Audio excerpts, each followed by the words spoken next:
beat last year. Guess who beat him? Langley. Or, yeah. Or whatever. Yeah. The week before. Whatever.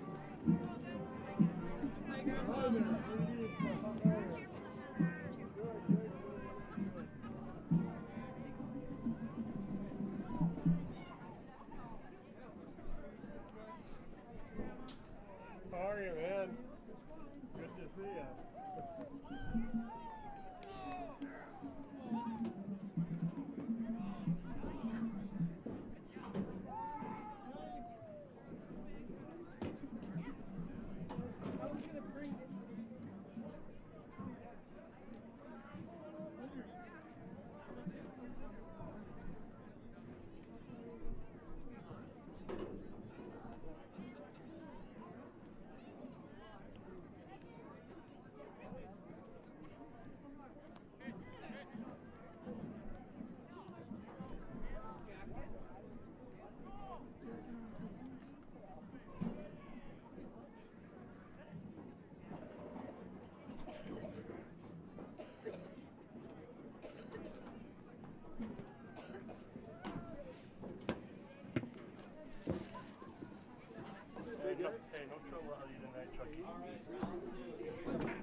to the next game.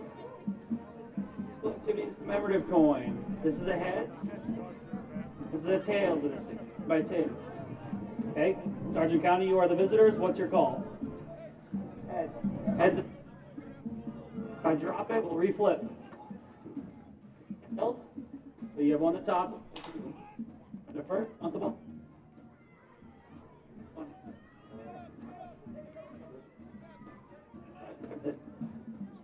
Okay, turn your backs to your goal line. Valley City has won the toss and they elect to defer. They will kick in this direction. Good luck, please.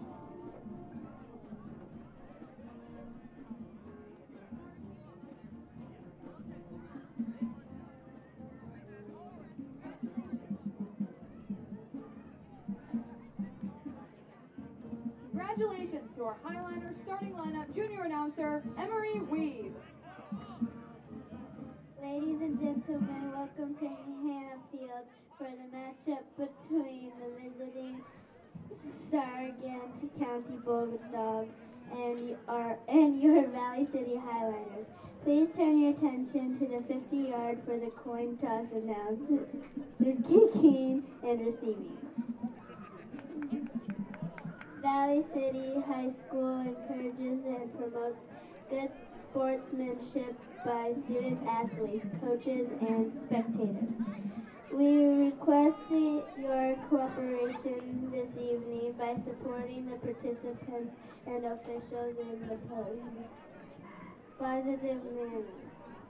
Officials for this tonight's game are referee Ryan Schneider, umpire Matt Brandwold, head linesman Lance Luke, line judge Brian Yanish, back judge Casey Odegaard. Head coach for the Highliners is Chad Smith. Assistant coaches for the Highliners are Justin Cruz, Brandon Heck, Aaron Heck, Rob Hunt, Priscilla Siwa. Team managers are Valerie Acosta, Spencer Brown, Lexi Heitzman, and Gabby Waitson.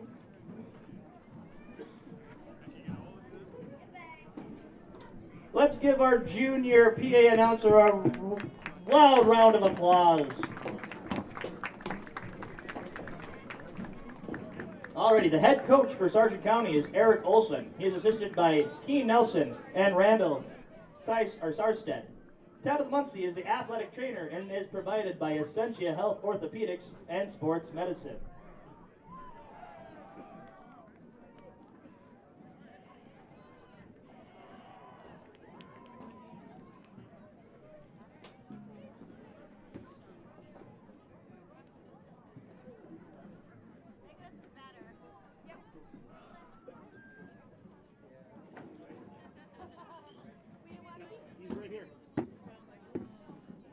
Ladies and gentlemen, tonight we are recognizing our junior high Highliner football team.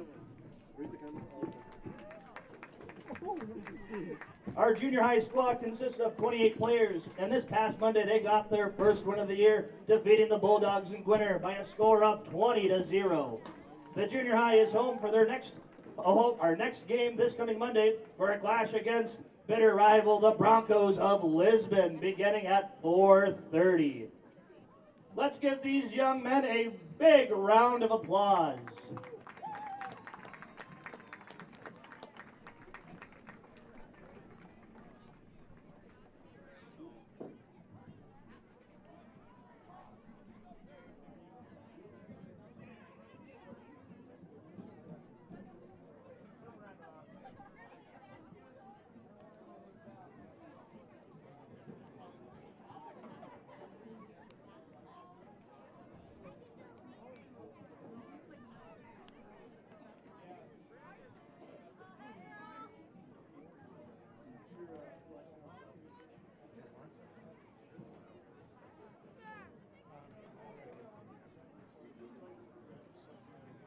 Flag sponsors for this evening: are Tim and Michaela McPartland, Scott and Don Dieterle, Chad and Carrie Shape, Linda and Joe McKenna, Pat Shape, Lerud Matthias Funeral Home, Brian and Georgia Welkin, Randy, Terry, and Ashley McLaughlin, Pete Cavini, Elderby Care, Kaylee Mackhart, Alicia Geisler, Affleck VC, Amber and Doug Muskie, the Van Hall and Dietz families, Barnes Title, Barnes County Abstract, the Coughlin family, Broughton Farms, Tyler and Chelsea Maudlin, the Hunt family, Joe and Jennifer Sikora, Cole and Jenna Jorison, Gina and Jaron Thornton, Chad Smith and Tammy Anderson, 406 Home and Outdoor Solutions, Jenny Krewald, Matt Marsh, Ross Powell at Realty Experts.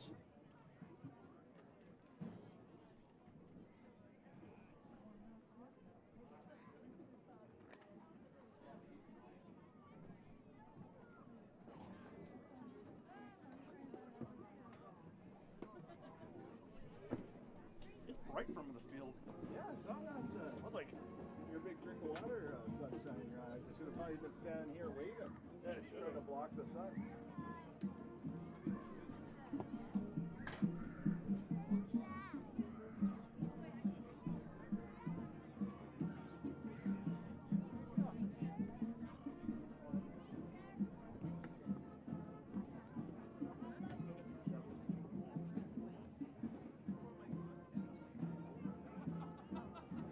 And a good Friday night. Welcome to another edition of Highliner Football on the Highliner Activity Network. I'm Joel Morgan filling in for Paul McDonald here tonight. And what is shaping up to be a breezy night out here at Hannah Field. And the Highliners still looking for win number 1 of the season. And they are playing an opponent also looking for win number 1 of the season. A team that got moved around in this year's reclassification of high school football.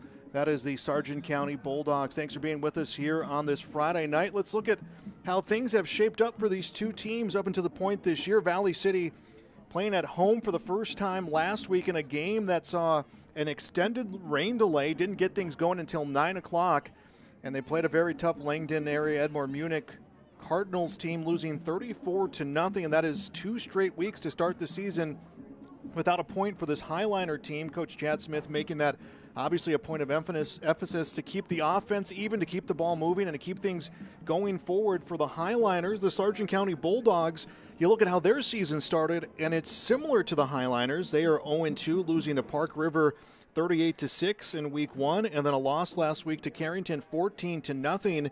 Eric Olson's team having some issues moving the football as well. So you're looking at two teams looking for their first win, two teams looking to establish some offense on the season, and two teams looking to get things sparked for this 2025 high school football season. We got the young Highliner football players out there on the field, the Thunder football players out there on the field as well, as they're going to be part of the introduction to the Highliners. Already a better start to last week weather-wise. Again, it's going to be really breezy out here in Hannah Field, but otherwise it will be an enjoyable night for high school football. We're going to step aside here and take a quick little break, and then get things, look at things around the region, as well as get our starting lineups and a whole lot more coming your way next. This is Highliner Football on the Highliner Activity Network.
We are back. Highliner football on the Highliner Activity Network.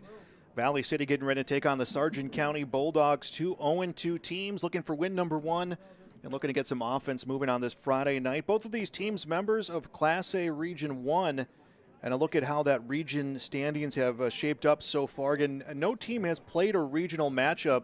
It's been all non-conference games. EEK undefeated on the year 2-0, as is Hillsborough Central Valley. Northern Cass Jaguars 1-1, Oaks 0-1, Lisbon 0-2, Mayport CG 0-2, and then you're looking at the Sargent County Bulldogs, Valley City Highliners also sitting at 0-2. The schedule for the Highliners, after tonight, they'll be on the road to take on Lisbon. Then it's back home on the 19th to take on Mayport CG.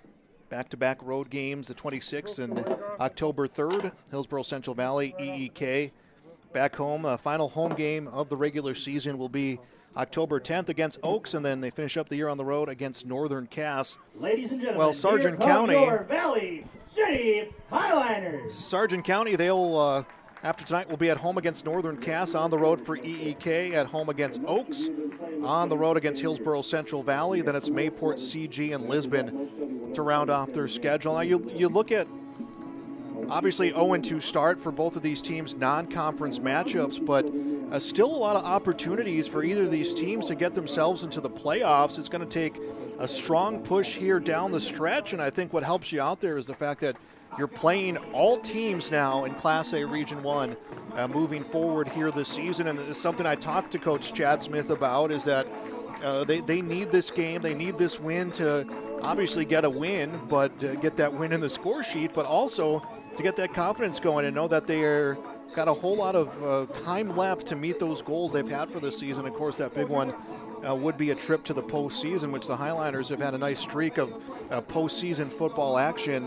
Sargent County as well has been a team that's seen a lot of trips to the postseason, and they've been in an interesting position moving around from 9-man and then moving up to A football, back to 9-man A football. And last season they were a team as well that played a couple postseason games. They finished last year 4-4. The Highliners finishing last year 4-6. So, and in their season against Wahpeton, 48-30. You can see the Highliners now making their way down to the field, and I think we are just about a minute or so away from the announcement of the starting lineups. And at that point, we'll turn it over to the PA to get our starting lineups for both the Highliners and the Sargent County Bulldogs. Highliners did win the coin toss, by the way, to start this game. They deferred, so they'll be kicking first to the Sargent County Bulldogs. So chance for their defense to get things started for Valley City. We're going to step aside here, and we'll be back with more. This is Highliner Football on the Highliner Activities Network.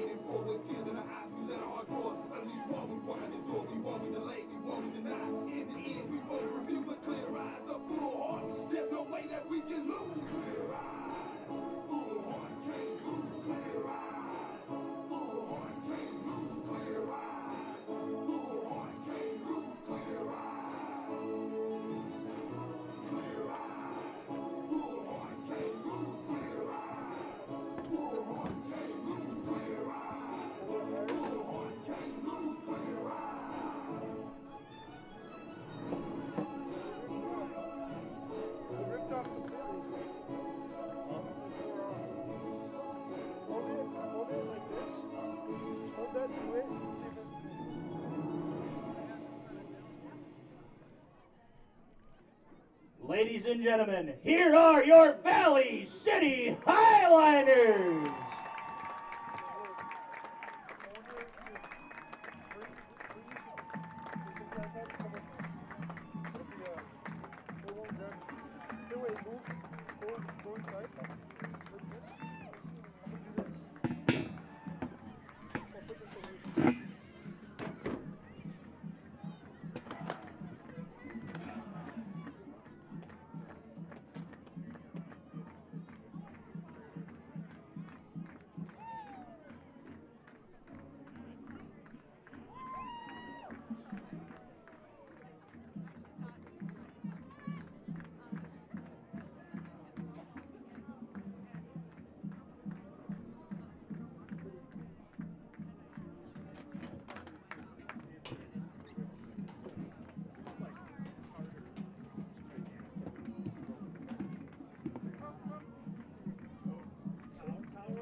Nobody said anything. Nobody said anything. Stopped off of here. Yeah. You just came and looked and it was on the floor. I mean, it's still working, but we need like one of the antennas broke off and it ripped from the back of it. And no one said anything.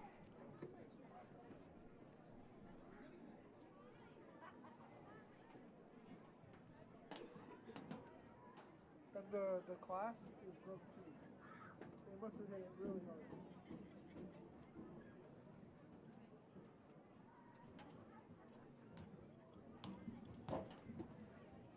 Should we try to get this? You want to come help me get this box inside? it's not working from inside here. It's only working out here. I bet you maybe if it's against the glass though. I think we get like. It will reach against the glass. Alrighty, fans. Here is your starting defense for the Sargent County Bulldogs. Starting at a defensive end, number 80, Logan Vogt. Starting at a G tackle, number 73, Luke Mund. Starting at another defensive tackle, number 75, Jackson Yoakum. Starting at a defensive end, number 24, Harry Newtstell. Starting at linebacker, number 51, Cole Fryer. Starting at another linebacker, number 50, Connor Olson. Starting at linebacker, number 57, Anthony Federer. Starting at a corner, number 2, Tristan Peterson. Starting at the other corner, number 16, Hans Hansen. Starting at safety, number 1, Ryan Eng. And starting at the other safety, number 10, Jace Fryer.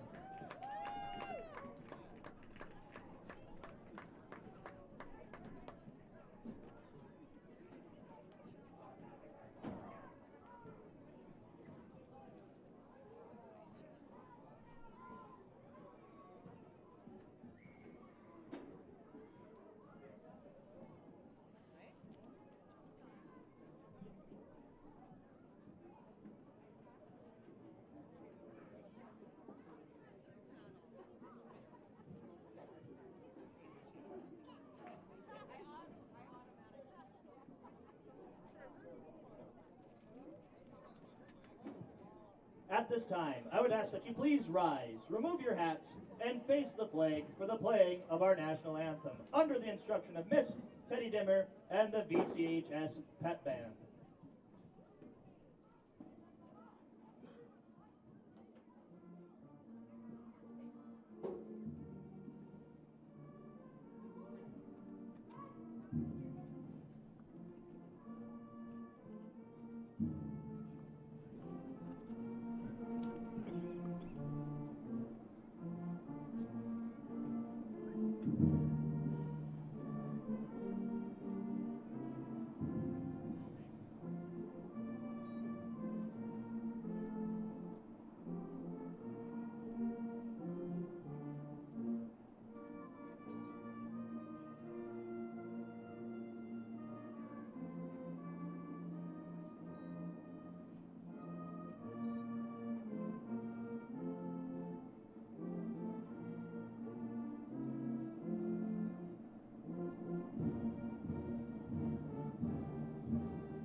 Bulldog fans, are you ready?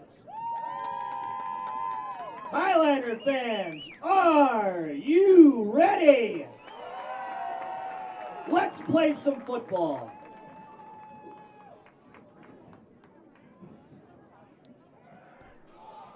And we are back, Highliner football on the Highliner Activity Network. Joel Morgan here filling in for Paul McDonald on this Friday night. The Highliners winning the coin toss defer into the second half. They'll be on the left side of the field, while the right side will be the Sargent County Bulldogs. The Bulldogs 0-2, their first regional game. The Highliners 0-2, their first regional game. And again, the offenses will be the big story of this contest, as between these two teams, just 6 combined points. So offense needing to be coming strong and coming steady. And either of these teams look to pick up their first Region 1 win. Again, it's going to be a windy night out here at Hannah Field, a good crowd in attendance, so be an interesting contest. 12 minutes is going to go up on the scoreboard, and we are set to go. Powell will do the kicking for the Highliners. And this one to the far side of the field will be picked up at about the 15-yard line. Strike that. That one's going to roll into the end zone. Looked like Ryan Ing was out there to return that kickoff, and instead that one got by him, so it'll be a 1st and 10. Bulldogs at their 25-yard line. Strike that, I mean, their 20-yard line is still that fresh 12 minutes on the scoreboard. Jace Fryer, the quarterback, senior quarterback for the Sargent County Bulldog team. They're really powered by the running back, Ryan Ing. They kept the ball on the ground last week. It's going to be a game won and lost in the trenches, as it looks like it's Ing's line up to the left side of his quarterback, Jace Fry. As we get set for the first play from the line of scrimmage in this contest, they'll set a man in motion from far side, near side. Here comes the snap, dropping back. Pass attempt is swatted out of the air, and the ball will instead hit the ground as incomplete. Corbin Powell, the senior, was able to get in there and get a hand on the football, but not enough to bring it in for a turnover. Jace Fryer is batted down. So incomplete pass attempt by Jace Fryer to start the game. It'll be a 2nd down and 10 against Sargent County at their own 20-yard line. Last week, first downs were not abundant for the Bulldogs in their loss, 14-0 loss against the Carrington Cardinals.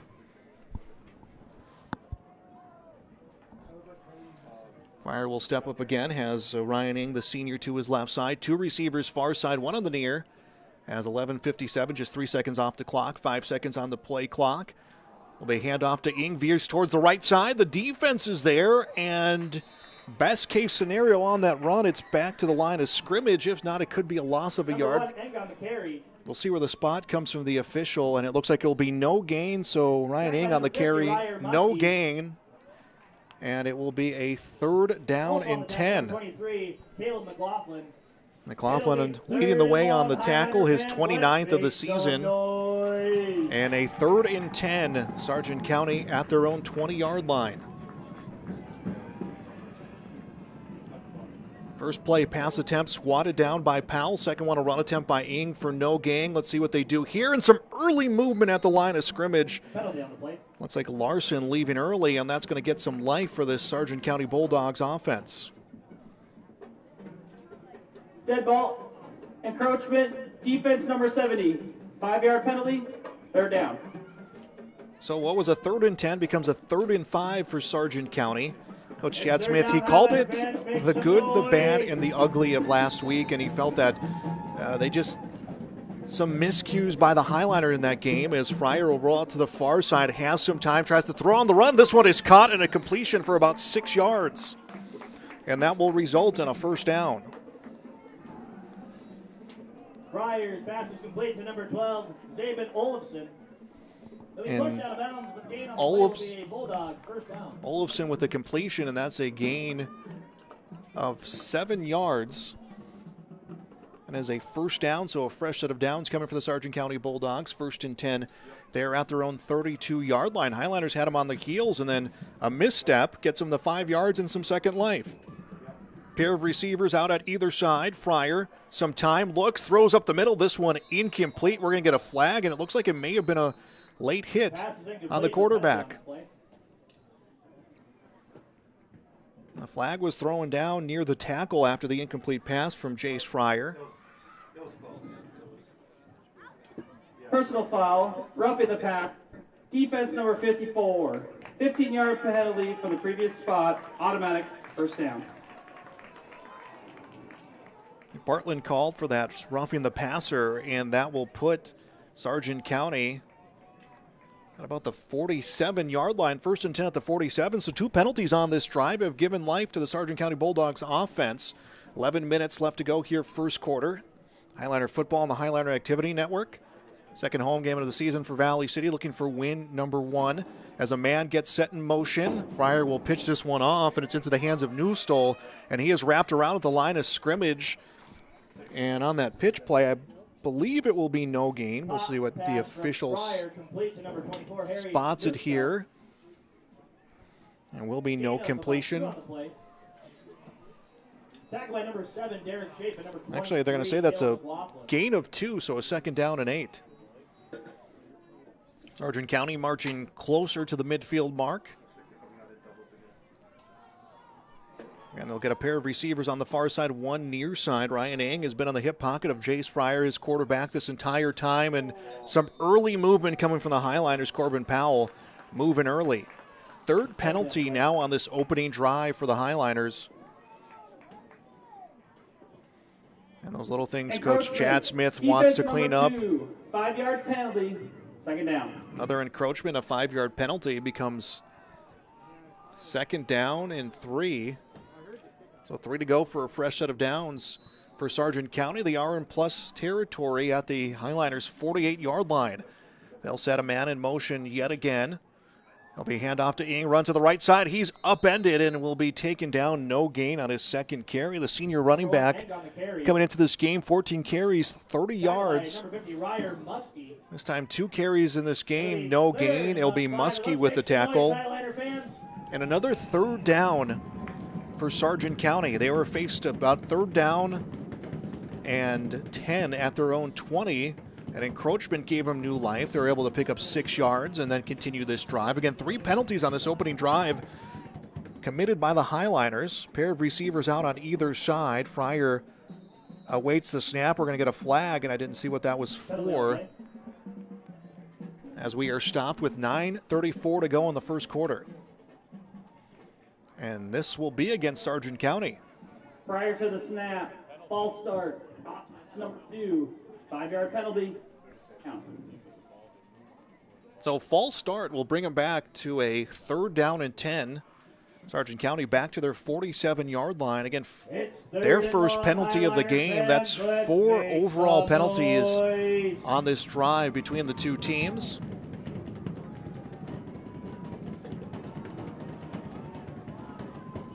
Highliner fans getting into it here as it's another 3rd down on this drive as a man gets set in motion. Fryer drops back, throws towards the sideline, incomplete. Harry Newsole, the intended receiver, 2nd incomplete pass from Sargent County, and that'll bring up a 4th down and 10. That'll bring up 4th and 10 for the Bulldogs. And the Bulldogs, I believe, very likely here to be punting, and that's how both teams will approach this one. So took the Highliners a little bit longer after getting them to a 3rd and 10 at their own 20. But the Highliners will get the turnover here. It'll be on a punt. They'll get the ball with 9:13 left to go in the first quarter. Highliner football on the Highliner Activity Network. This line drive punt will go to the far side. Will be played on a bounce. Cordy will pick this one up and is stopped at about the 33-yard line, so a 1st and 10 there. Hudson Krewald, the sophomore quarterback, will be under center. His first start for the Valley City Highliners.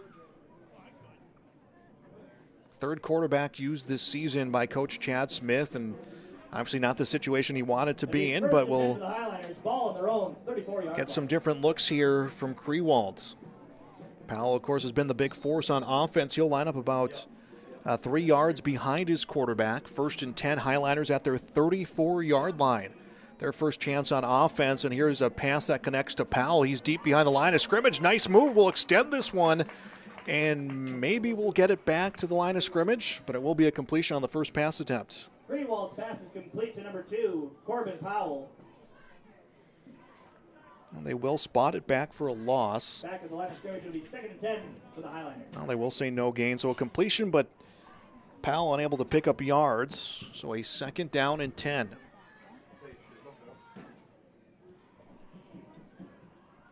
One receiver on the near side, and Derek Shape, 2 receivers far side. Yeah, I was thinking that, yeah. Sophomore quarterback has the snap, looks, passes. This one will be behind Shape, the intended receiver, and incompletion. And that will stop time at 8:21 left to go first quarter. That'll bring up 3rd and 10 for the Highliners. Oh, I see your brother.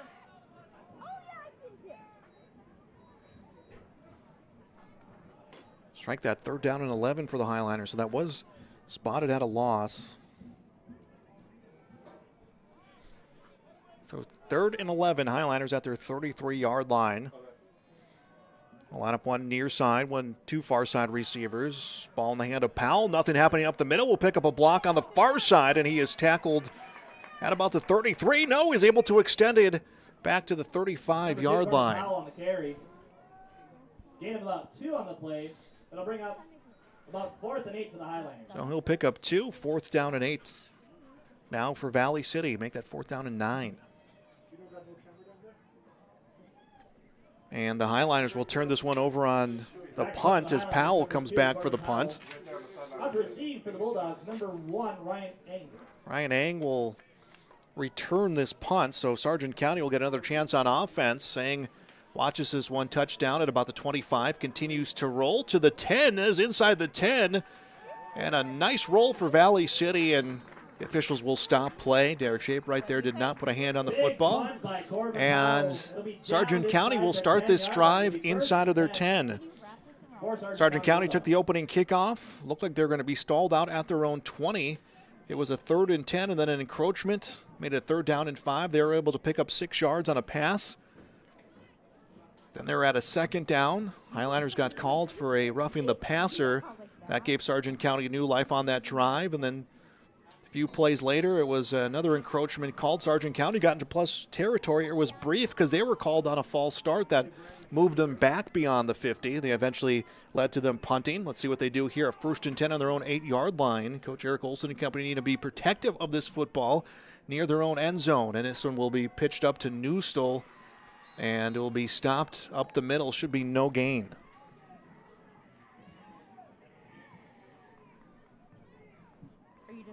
Number 10, Fryer on the QB keeper, brought down back to the line of scrimmage. Strike down. That fooled me up here. It was Jace Fryer keeping that one on the QB keeper. He got no gain on the carry, and a 2nd down and 10. Sargent County remains at their own 8-yard line. No score here on the Highliner Activity Network. 7 minutes to go first quarter. 0-2 Valley City, 0-2 Sargent County, a Region 1 matchup here in Class A football. First year in A for the Highliners. Another year in A in the cycle for Sargent County. Again, they went from 9-man to 11-man, back to 9-man, back to 11-men. As Fryer rolls out, looks downfield, puts this one up, and if he connects, it could be big, but incomplete. Harry Newstall was downfield. That beat the defense past the 30, and instead an incompletion. 24. Harry Newstall falls incomplete. It'll be 3rd and 10 for the Bulldogs. 3rd and 10 for the Bulldogs, so they have a 3rd down at their own 8. And this is these moments that Coach Smith talked about yesterday in his Coach's Corner interview. Talked to me about it extensively before this one, about being disciplined in these moments, not giving up free yards, not extending plays for the other team. Well, this could be a big moment here if they can stay disciplined and make the play as they put 4 men up on the front. 3rd down and 10. Sargent County at their 8-yard line. Fryer at the 1-yard line gets the pass off in time, and it's in and out of the hands of the intended receiver, Tristan Peterson. And that was a heads-up play by Jace Fryer. He knew exactly where he was on the field, put that one up, and if Peterson would have had it, I believe he would have extended that for the 1st down. Instead, it will be incomplete and a 4th and 10 at the Bulldogs. They'll be punting from inside of their 10.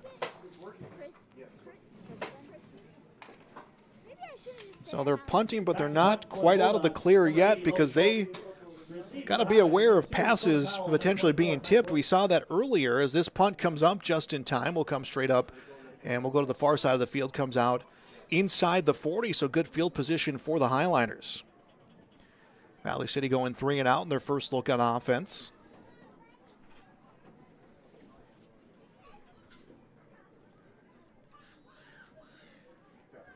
So they'll come to the huddle here. 6:30 remaining in quarter number 1. This scoreless contest, something So the advantage of the Highliners is just the size of their front five. It'll be 1st and 10 for your Valley City Highliners.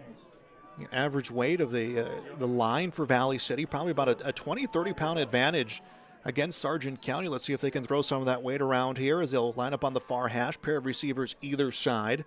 Grewald will hand this one off, comes to Powell. A nice cut to the left side, stays up the middle, and will be down at about the 20. That's a pickup of 9. Number 2, Corbin Powell on the carry. Well, they'll spot that as a on the play. It'll be 2nd and about 2 for the Highlanders. pickup of 8. So it'll be a 2nd down and 2. Biggest offensive play yet of this game for the Highliners. Inside of the 25 now of Sargent County. 2nd down and 2 at their 23, just inside of 6 to go in the first quarter. Handoff again comes to Powell, and he'll send this one up for the first down, and a late tackle came that stopped him at the 14-yard line, but a 9-yard pickup and a first down. First down. Believe that was Harry Newstall who's got that hand out there and just grabbed the ankle and stopped him. Touchdown saving tackles. He had a lot of open field coming up. But it'll be a 1st and 10 at the 12 of Sargent County. Highliners still looking for their first points of the season. 2 games in, shut out back-to-back weeks. It'll be a handoff again right up the gut for Corbin Powell. He stopped at about the 6. Number 2, Corbin Powell on the carry. Brings up a 2nd down and 4. So the Highliners offense here, after forcing that punt, have been very, very efficient here, keeping it on the ground. Again, it is windy field conditions out here at Hannah Field. Split receivers out on either side. They have stayed to that formation. As the snap's a little high, and the ball loose on the ground, and it's recovered. It is recovered by Sargent County. It'll be 1st and 10, Sargent County. Highliners offense was just moving, and then a high snap. Tristan Peterson jumps on top of the football for Sargent County, so we have a turnover, and the Bulldogs get the football. Valley City was deep inside of territory, and now it'll be Sargent County's football. That fumble recovery will be put at the 15-yard line, so the Bulldogs a 1st and 10 at their 15. 4:47 to go in the first quarter, scoreless game. Highliner football on the Highliner Activity Network. Snap low to Fryer, fakes a handoff, looks, passes far side through the hands of Logan Bope, his intended receiver, and incompletion. Fryer's pass to number 80, Logan Bope, is dropped. Sargent County has done a good job getting their receivers in open space.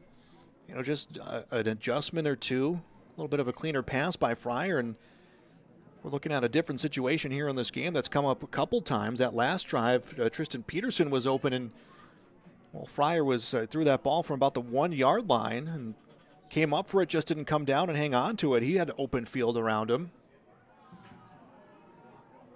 3 receivers far side, now on the near side. Speaking of Tristan Peterson, he'll be the near side receiver.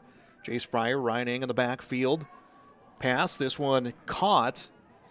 And a pickup of just a few yards as this one comes into the hands of Zabin Olofsson.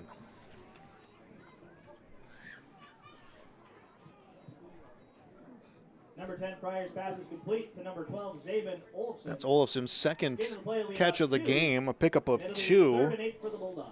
And a 3rd and 8 now for Sargent County. Getting this offensive opportunity after the fumble recovery for Tristan Peterson. High snap, and he was able to just get on top of the football. Far side receiver 1 on the near side. Low snap. Read option. Ryan Eng is stopped and brought down at the 10. We'll see where they will spot this one, but the defense was all there. Number 1, Ryan Eng on the carry. Well, they will spot this one back. Andrew Sikora, and number 50, Ryer Muskie. Muskie and Sikora finishing off that play.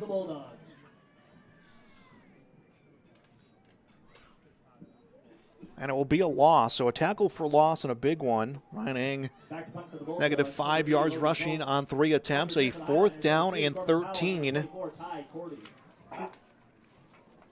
Cordy and Powell back to return this punt, and this one is swatted down into the end zone, and Sargent County will land on top of it.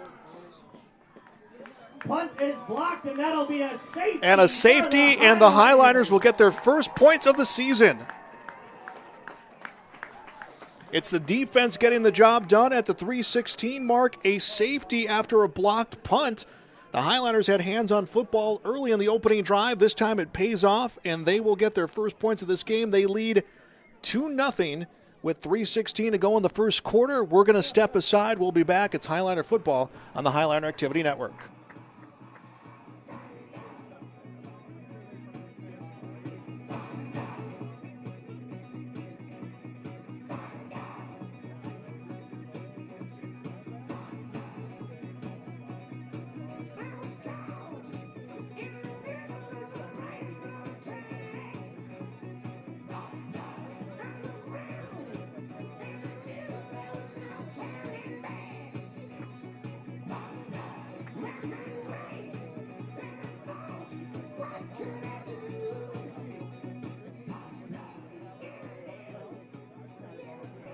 And we're back. Highliner football, a 2-0 lead for Valley City. Their first points of the season come in special teams.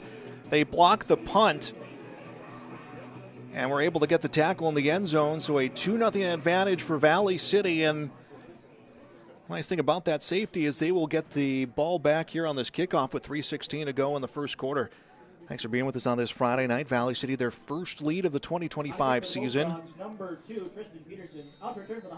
And it'll be Tristan Peterson doing the punting. Doing the kicking. Punter as well. He had a fumble recovery that gave Sargent County that opportunity offensively. As the Highliners looking for a big return on this kickoff, and it'll be stopped at midfield. Number 23, Caleb McLaughlin on the kick return. Midfield start for Valley City. At the Highliner 49-yard line. It'll be 1st and 10 for your Valley City Highliners. Looks like that'll be at Valley City's 49-yard line, a 1st and 10. Chance to add to this 2-0 lead.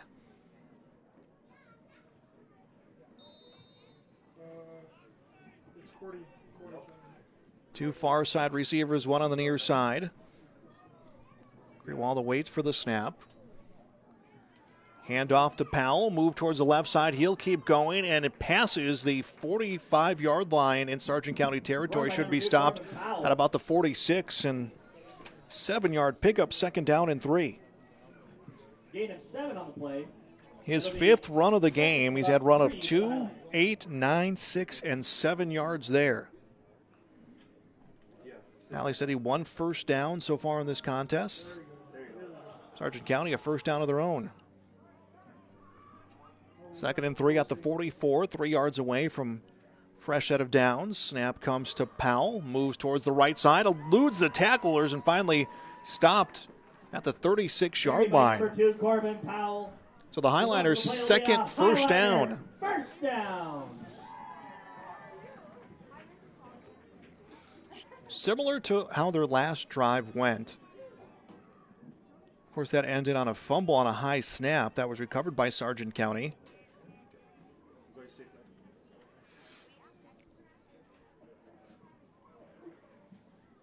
Obviously looking for a different result on this march downfield. And going back to just those little mistakes that have plagued the Highliners this season, something they're looking to overcome this game. And that's part of that mental part of this game is you overcome that, you get the win tonight, and you feel a whole lot better about this season. As Powell on the outside to the 30, past the 20, knocked out of bounds at the 5-yard line. He got past everybody before being forced out by the Bulldogs. It'll be 1st and goal for your Highliners. And that is a big run. They will spot it at the 5-yard line. Sargent County's had some close calls of the Highliners getting to the end zone. It's been a couple touchdown saving tackles, and that was a big one there, but still great field position for the Valley City Highliners. 1:45 to go first quarter. 1st and 10, ball at the 4-yard line. So they inside the 10. Grewald waiting for the snap. One receiver far side, 2 on the near side. Comes to Powell. Powell, a nice move, comes into the end zone. Touchdown. And the Highliners, their first touchdown of the season. Touchdown!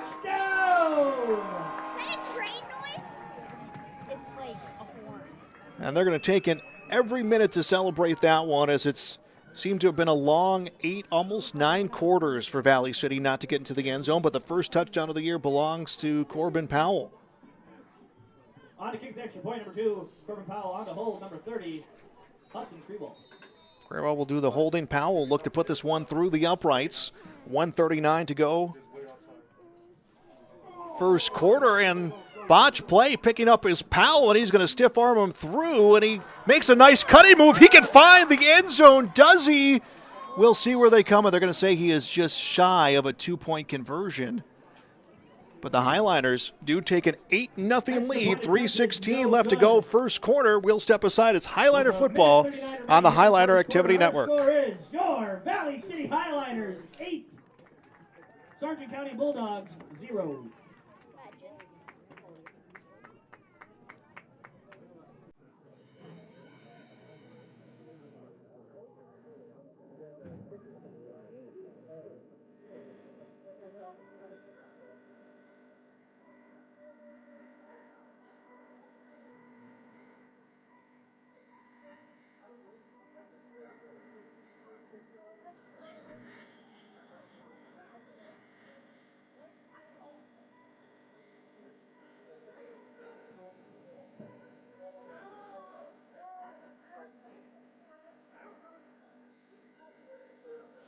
And we're back, 8-0 Valley City, 1:39 to go first quarter. Corbin Powell, the first touchdown of the season for the Highliners. They were unable to get the 2-point conversion, but that safety they had earlier makes it 8-0. So the Highliners, their first touchdown,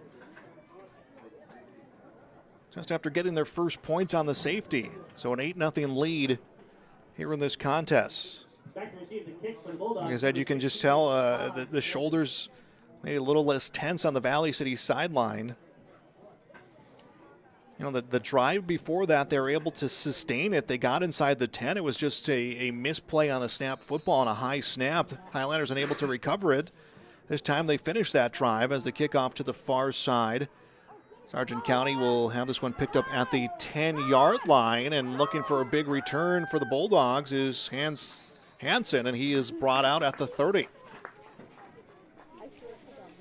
Sargent County last week only able to pick up 1 first down against Carrington. They have 1 first down here against the Highliners.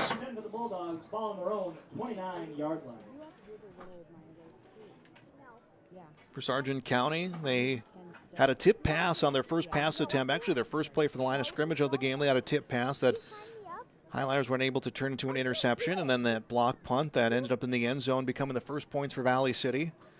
So the Highliners able to get hands on ball, be able to get some penetration through the line, able to make things happen.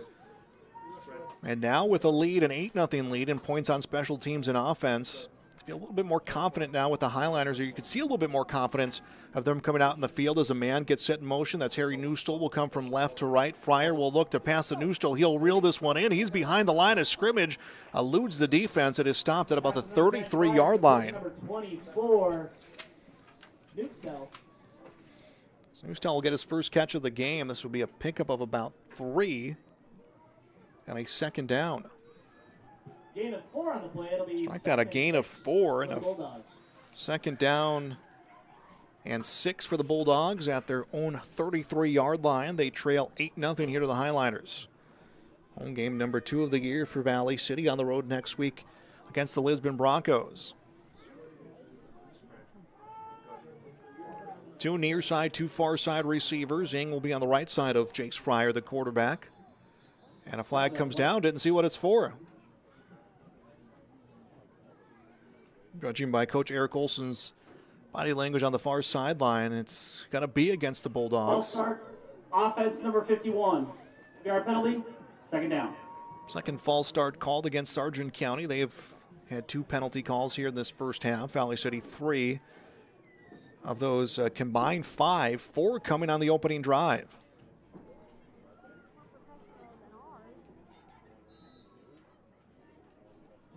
Second down now for the Bulldogs.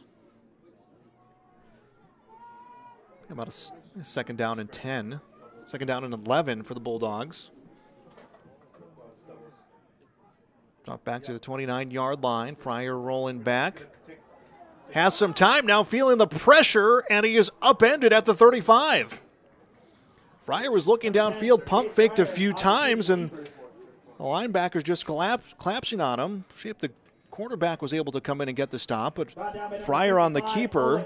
And number 7, Derek Shape. It'll bring up 3rd and 4. He's able to pick up 7 yards on that, and it's a 3rd down and 4. Sargent County at the 35-yard line. Looks like the first quarter coming to an end here. Quarter number 1 in the books here at Hanna Field. It is Valley City 8, Sargent County score.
And we're back. 12 minutes goes up on the scoreboard. Valley City 8, Sargent County scoreless. Quarter number 2 just about to begin here on the Highliner Activity Network. Joel Morgan with you on this Friday night. Filling in for Paul McDonald. And Sargent County, a 3rd down and 4 at their 35-yard line. Fryer drops back, throws up the middle. This one incomplete. Just ahead of his intended receiver downfield. That's Saban Olafson, who's got 2 catches on the game. The intended receiver, an incompletion. And a 4th down and 5 for Sargent County. Now they had a blocked punt that Highliners were able to turn into 2 points on the safety. So you wonder if that's Sargent County is going to play it a little bit safe on the punt, and that's what they're going to do. They will flip the field and give the Highliners a football back here. Just 4 seconds coming off the clock here in quarter number 2. And the punt is off. And it is down at the 25-yard line and comes out of bounds, and the Highliners will start this drive at about their 23 or 24. First points of this game coming at the 3:16 mark for the Highliners. Again, that's at safety. And then after a big run from Corbin Powell, he put it in the final 3 yards needed for the touchdown. The first touchdown of the season for him and for the Highliners. They couldn't get the 2-point conversion, but they did add to that lead to make it 8-0. That's our score after 1 quarter of play. Region 1 matchup as well for both of these teams, both having non-conference games the first 2 weeks. The Highliners having 2 tough games to start the season. Belva Drake, Adamus, Garrison, and Langdon Area Edmore Munich, the 2 teams they started the year with. 1st and 10 for the Highliners at their 23. And it'll be handoff to Powell, veer towards the near side, and a high tackle comes. He's able to keep the feet moving, and he is down at about the 27-yard line for a pickup of 4. That is his 9th carry of the game. Gain of about 5 on the play. It'll be 2nd and 5 for the Highliners. 2nd down for the Highliners.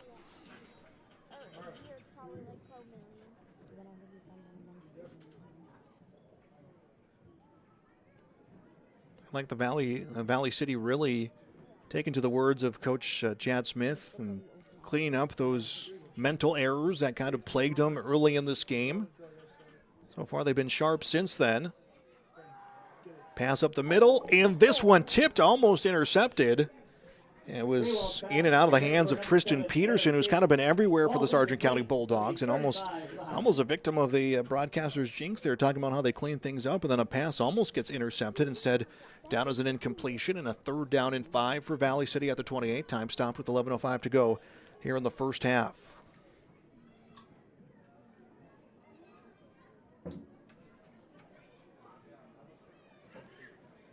Two far side receivers, one near side, and Corbin Powell just at the 19-yard line, gets the deep handoff, picks up a block, wide open field, cut towards the near side, past the tackle, past the mid-yard line, picking up blocking all downfield, and he is brought out at the 30-yard line, and that is a big run. And the freight train number 2, Corbin Powell, with a huge 40-plus yard run and a big first down for the Highliners. Result of the play will be a Highliner first down. Ball will be down at the 19-yard line.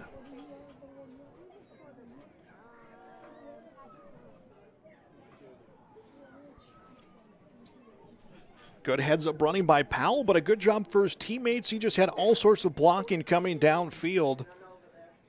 And the Highliners looking to get deeper inside the red zone here. 10:52 to go in the first half. Powell again, a move up the middle, still going on his feet to the near side, to the 10, to the 5, end zone, touchdown. Second one for Powell. This one a 19-yard run, and it's 14-0 Valley City. It's been a formula that's worked well so far for Valley City. Big run for Powell, and then he comes in and just finishes it off on the in the end zone. His second touchdown of the season, the Highliners' second touchdown of the season. Extra point attempt last time. Highliners had a low snap, and they ended up having to try to run into the end zone, and Powell extended that play, almost got in there. But unable to get the extra points. Let's see what they do here. They want to go for 2. Snap high, comes down into the hands of Powell. Some hesitation, head down into the end zone. 2-point run is good. 2-point conversion is good. And the Highliners a 16-0 lead, 10:46 to go in the first half. 2 touchdowns in this game for Powell. Sargent County Bulldogs, 0. And the Highliners offense feeling it here right now as they have gotten things rolling. We're going to step aside. We got more Highliner football coming your way next. It's Highliner football on the Highliner Activity Network.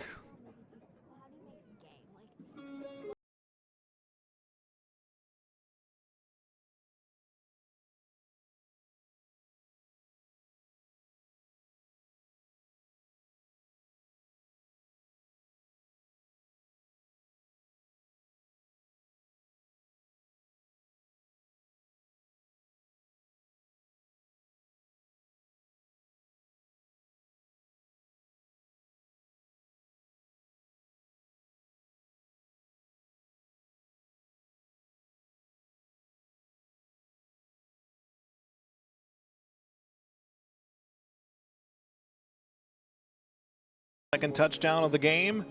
This one a 19-yard run. Extra point run good from Powell as well. It is 16-0 Highliners, 10:46 to go in the first half. And Valley City scoring 16 unanswered after being shut out back-to-back weeks. It's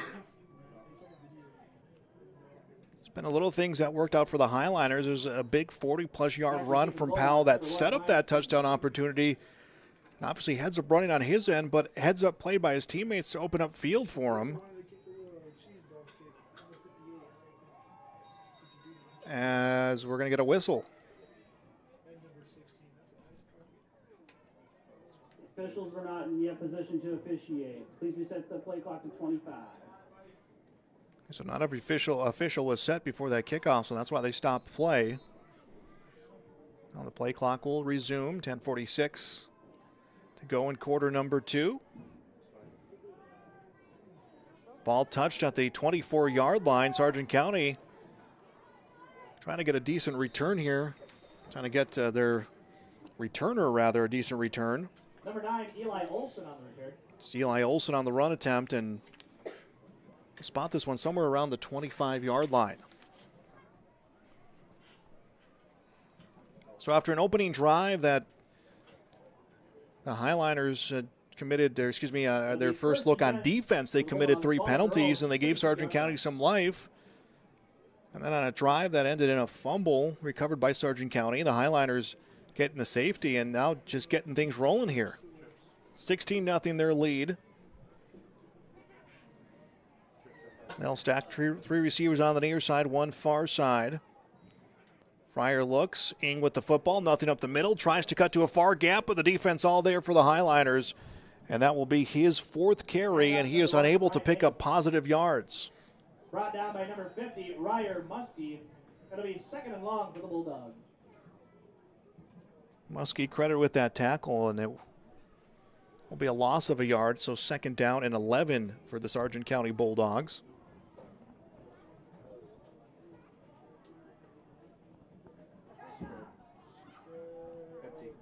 Not a lot of big offense yet coming for Sargent County as they'll stack receivers out on either side. They'll send Ing to the flats. Pass is low. He'll make the catch. And he is stopped on the far sideline. Trey Cordy will make the stop. He'll pick up about 3 for the Bulldogs. Fryer's pass complete to number 1, Ing. Gave him about 4 on the play. They'll bring up 3rd and 6 for the Bulldogs. 3rd down and 6 for Sargent County. Down 16-0.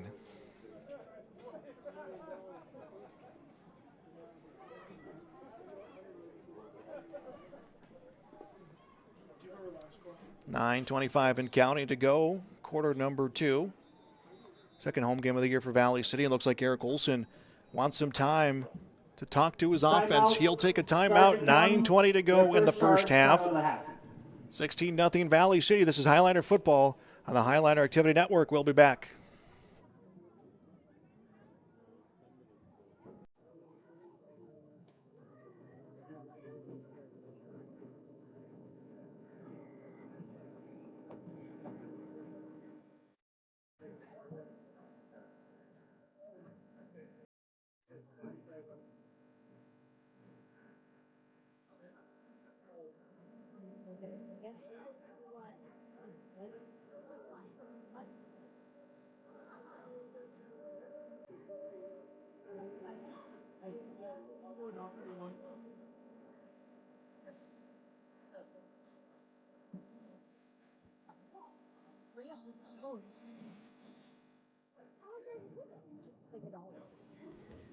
We're back. Timeout, Sargent County. Fans, let's make some noise. Bulldogs facing a 3rd down and 6 at their 36-yard line, down 16-0 to the Valley City Highliners. Ing sets to the flat on the near side, low snap, picked up by Fryer, throws up the middle, and this one is knocked away. Looks like Muskie had a hand on the football there. And an incompletion. And now 4th down for the Bulldogs, 4th and 6. Fryer's pass is tipped by number 50, Ryer Muskie. That'll bring up 4th down. It's another 4th down for the Sargent County Bulldogs. The Highliners looking to get the ball back here with 9:16 to go, and they've just kind of been firing at all cylinders. After that block punt, things have really changed. And this is the good.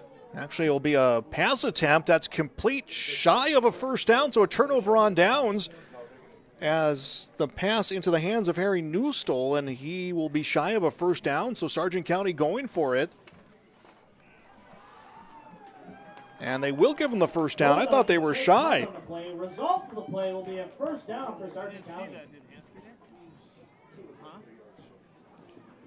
I thought they were about a yard or 2 short, but the spot will go to Sargent County. So the Bulldogs getting their 3rd 1st down will continue the drive. 1st and 10 at their 42, 8:56 to go, first half. 0-2 Valley City, 0-2 Sargent County. Bulldogs need to get to the line of scrimmage, and they'll take a timeout. There's 2 seconds left on the play clock. Eric Olson aware of the time, and he will call the timeout. Stops time with 8:42 to go here in the first half. Thanks for joining us on this Friday night. Joel Morgan with you here live at Hannah Field. Valley City 16-0 their lead. We'll tell you about how this offense got going for the Highliners, who were shut out back-to-back weeks to start the season, and some struggles in the first quarter. And then they had Sargent County pinned. The Bulldogs went to punt. It was blocked, wound up in the end zone. Highliners get 2 points on the safety, and then coming up on the next drive, the Highliners get a big one run by Corbin Powell. Powell finishes it by running the final 3 yards into the end zone. Couldn't get the 2-point conversion. That made it 8-0. That's how the first quarter would end. And then after a 40-plus yard run by Powell, He'd finished it with a 19-yard run. He also had the 2-point conversion, and that is how we stand here at 16-0.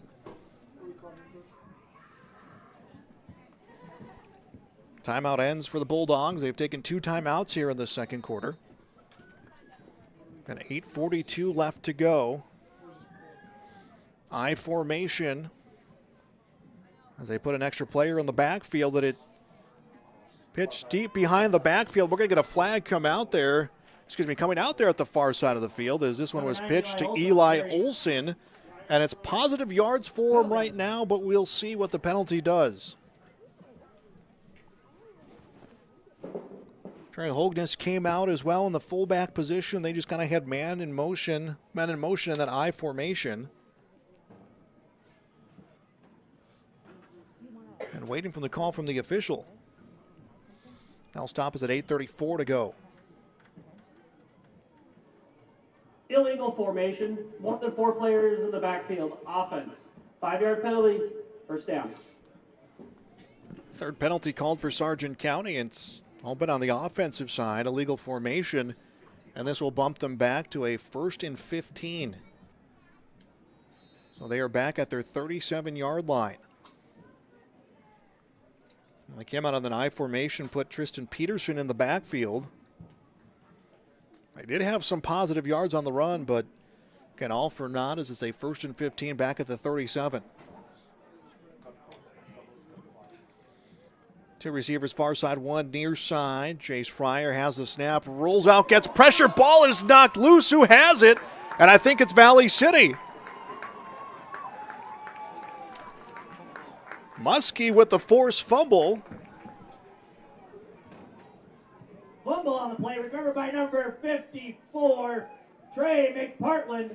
McPartland with the fumble recovery. Highliner football. Yeah, Muskie had a hand on the football. McPartland picked it up, and the Highliners will get the ball after the turnover. It'll be a 1st and 10 at Sargent County's 25-yard line.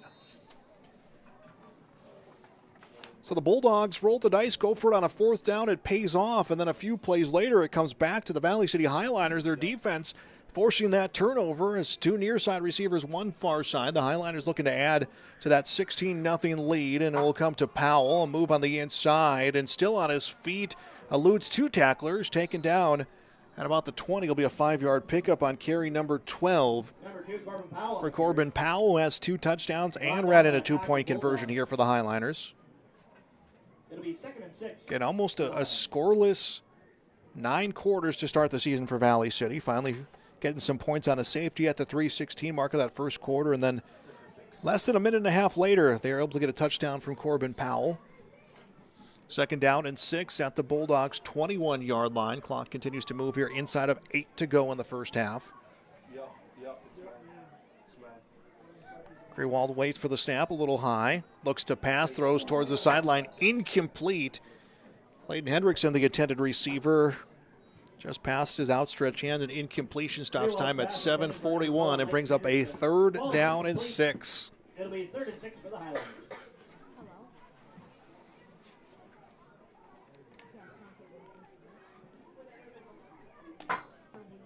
Got a lot riding on this game for Valley City. I know it's just week 3, but Coach Smith's talking about just how important it was for the mental side of the game for Valley City, and after cleaning up some of those mistakes, they really played a clean game of football as a handoff comes to Powell near side at the 20. 15 still going, rolls out at the 12. And that'll be a 1st down for Valley City. 4 first downs by my count, and they are inside the red zone. Ball put at the 14-yard line, 1st and 10 at the 14. Grewald gets the play from the sideline. We'll relay it into the huddle. Look for the individuals with the red aprons on. Buy your 50-50 raffle ticket. We will draw the 50-50 raffle at halftime. Highliners will put 2 near side receivers, 1 lone receiver on the far side, and Derek Shape. Yes. Grewald look, shot towards the end zone, swatted away by Ryan Ing, and an incompletion. The senior senior safety had a hand on the football.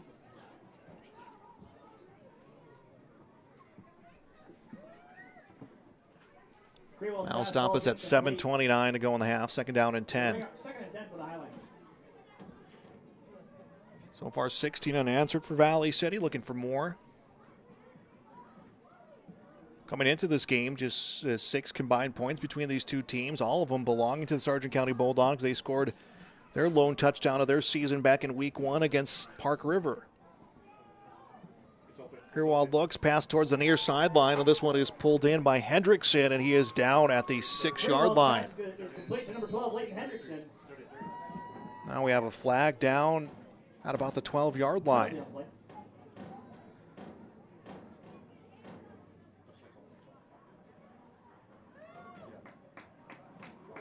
Ineligible player downfield, offense number 73. 5-yard penalty from the previous spot. So an ineligible player downfield.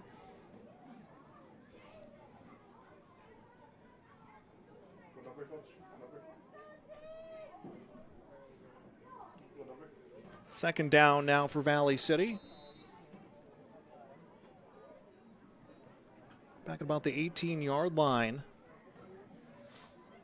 Second down and 15, hand off to Powell, run towards the right side, a stiff arm, still on his feet, and up to the 15-yard line. Number 2, Corbin Powell on the carry, brought down by a host of Bulldogs.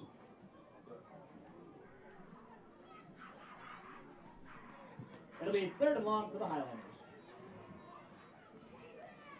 I was trying to see where the spot came on that football, and it was a pickup of 5. They're going to say it's a pickup of 2, so a third down and 13. Valley City up to the 17-yard line.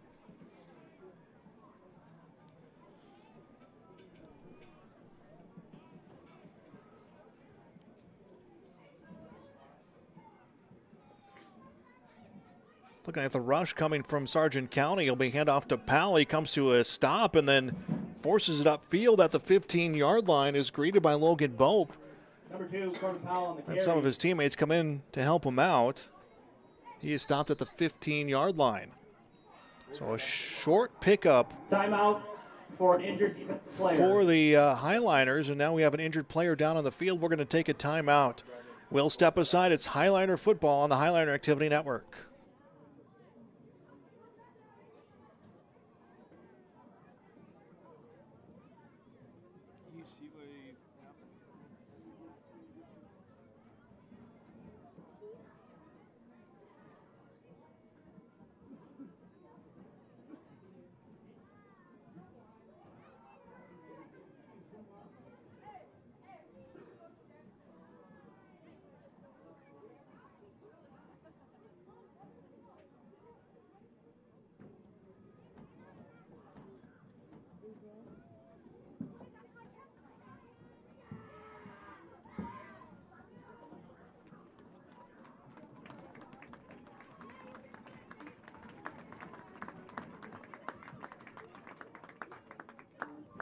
Help support your Valley City Highlight Dance team at their 3rd annual Trivia Night on October 11th.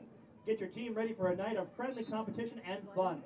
Doors open at 5 p.m. with taco bar included in your entry fee.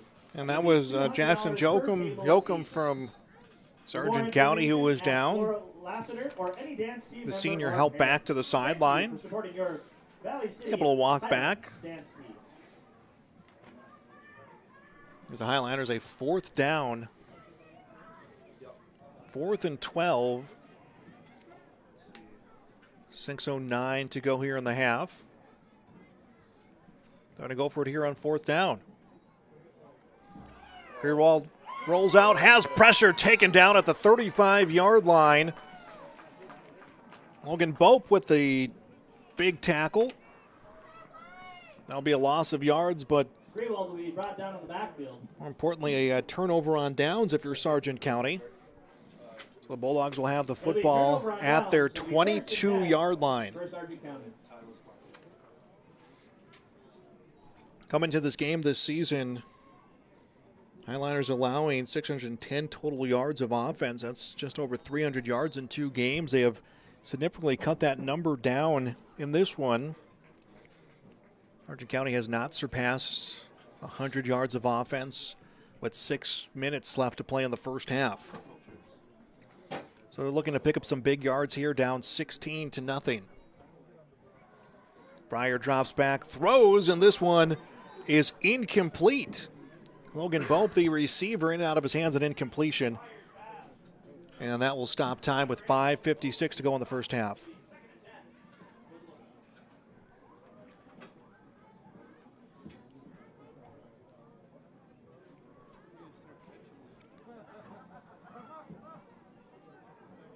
Sargent County has had some moments in this game, and looking back on some plays in the first half, they had some players in open space, just couldn't get the clean pass off. One big play that comes to mind, Tristan Peterson got in the air, tried to pull the ball in and just couldn't hang on to it. Fryer looks, tries to connect with Ing, and this one tipped, and they will say an incompletion as the Highliners looking to play it all the way through. That stops us at 5:53 now to go in the first half. 3rd and 10 for Sargent County. Fryer's pass ball is incomplete. It'll bring up 3rd and long for the Bulldogs. Highliner fans, let's make some noise.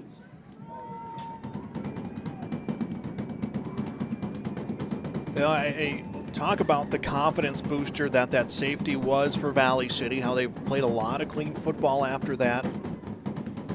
They've cleaned up those mistakes, that good, the bad, the ugly that Coach Smith talked about. And, you know, I think it's been the opposite effect for Sargent County. They just haven't been able to sustain anything offensively. And we're going to get a direct snap here and a run attempt coming.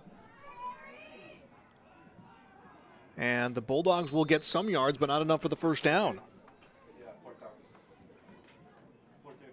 6'1", 215-pound Harry Newstall getting the direct snap. Number 24, Harry Newstall on the carry. Gain of about 6 on the play. He'll get 6 yards on it, but it is a 4th down and 4 for the Bulldogs. Late in this game, you wonder, Sargent County looking to go for it on 4th down.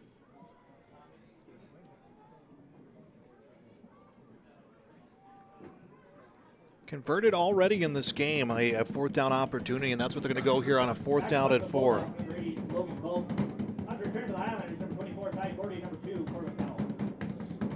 Now they will punt on this one. Deep one at the 30 is going to keep rolling to the 20, to the 15, at about the 11-yard line. It will be touched by the Bulldogs, and the Highliners will take over at their 11-yard line. Puck will be down at the Corbin Powell, 2 touchdowns in this game, a 3-yard run, 19-yard run, had a 2-point conversion as well. 4:52 left in the first half. Highliners looking for win number 1 of the year, win number 1 in the region. And even though it's an 0-2 start, there's plenty of region games left for the Highliners to make up some ground and make that push for the playoffs, which is the ultimate goal for any team playing Friday night. Highliners changing some personnel. Austin Krewald, quarterback, comes into the huddle. Sophomore making his first start. Trips near side, one far side. It's Powell in the backfield. He'll move towards the flat. Pump fake, pass attempt. A little high, intercepted, touchdown, pick 6, Tristan Peterson. He read that one, timed it well. And a pick 6 as he brings it in for the Bulldogs. They get their first point of the game. 16-6 the score. Touchdown comes at the 4:47 mark. I mentioned Peterson has just kind of been everywhere in this game.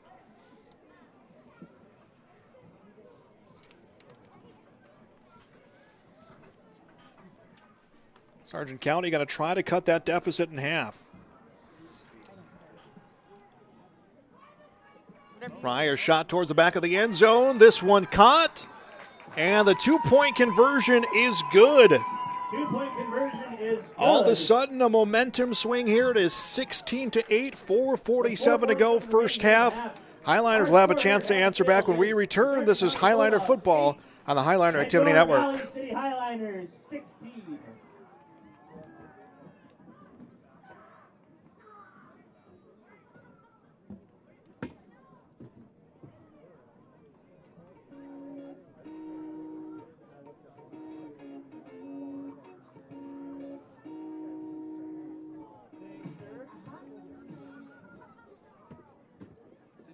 Football fans, here's our last call for the 50-50 Booster Club raffle. Again, if you are interested in buying a ticket, look for the individuals in the red aprons. We will do our 50-50 raffle at halftime. Thank you.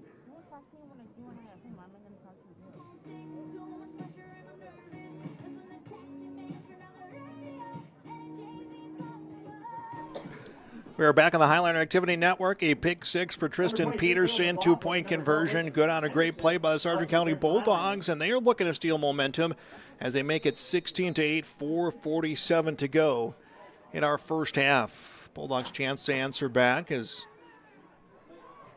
it's like Powell on the return on the far side. Strike that. That's Hendrickson looking for a return, and he is down somewhere near the 35-yard line. Hendrickson on the return.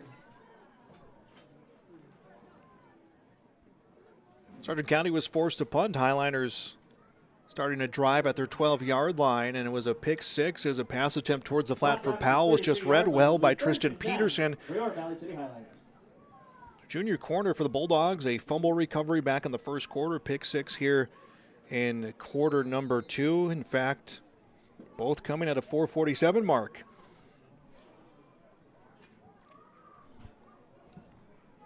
So the Highliners have cleaned up some of those mistakes they've made the last few weeks. Making a big one here, but let's see how they respond as a handoff to Powell. And maybe a pickup of a yard as the defense just collapsing all over the senior running back. Brought down back in the line of scrimmage. And they're going to say no gain for Powell. 16th carry of the night. Coming to this game, 28 carries, 124 yards. No touchdowns, has doubled that number here. As we're moving towards 4 minutes left to go first half. 3 receivers near side, 1 far side. Deep in the backfield is Corbin Powell. Snap a little high, put in the hands of Powell, and he gets a nice block upfield from Dieterle. And the defense, though, able to catch up. It will be a pickup of yards, but Powell looked like he was dead to rights, and then Dieterle comes in and seals an edge for him. Pickup of 2 for Powell. Third down and 8 for the Highliners.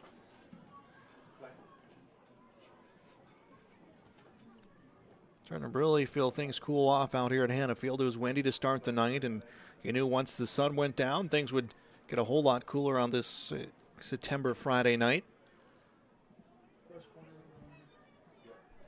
5 seconds on the play clock. Hand off to Powell. Veers to the far side. Upended at the 41-yard line. Carry by number 2, and that'll be a pickup of 6. 4th down and 3 for the Highliners, and they got to make some decisions here. Inside of 3 left to play in the first half. Back to punt for the Highliners, number 2, Corbin Powell. And they will punt as Powell back to boot this one. Sargent County, after getting a defensive touchdown, cutting their deficit in half to 16-8. They're going to look to steal some momentum going into the half. Powell off with the punt. No one back to return. Sargent County looking to bring the pressure, maybe to strike a big special teams play. They'll concede some of those yards as it's touched at about the 18-yard line. Sargent County a 1st and 10 at their 18. Powell's punt is down by the Highliners.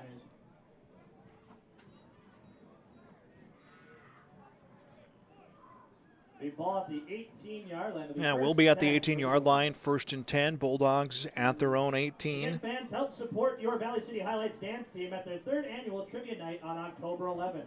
Get your team ready for a night of friendly competition and fun. Doors open at 5 p.m. at the top. By the way, for Sargent County, those 8 points, $200 per table of 8. Again, their highest point total so far this season. Their season similar to the start for the Highliners. Thank you for supporting your Sargent County only a touchdown back in week 1. 1st and 10 at their own 18-yard line. 2 near side receivers, 1 far side. A lot of time left on that play clock. And early movement by the Highliners.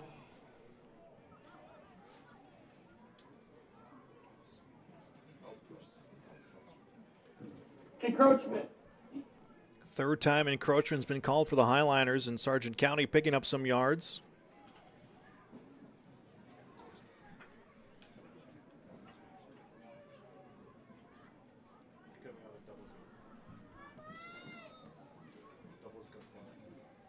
First and 5 for Sargent County. They move up to their 23-yard line. Low snap. Fryer recovers, has some time downfield, now has pressure, goes for a stiff arm. It throws, is able to get it off in time to avoid potentially losing some yards. Also stopping time with 2:10 to go in the first half. No intentional ground. The quarterback was out of pocket and the ball past the line of scrimmage. The officials clarifying why there wasn't a call of intentional grounding. So now 2nd down and 5 for the Sargent County Bulldogs.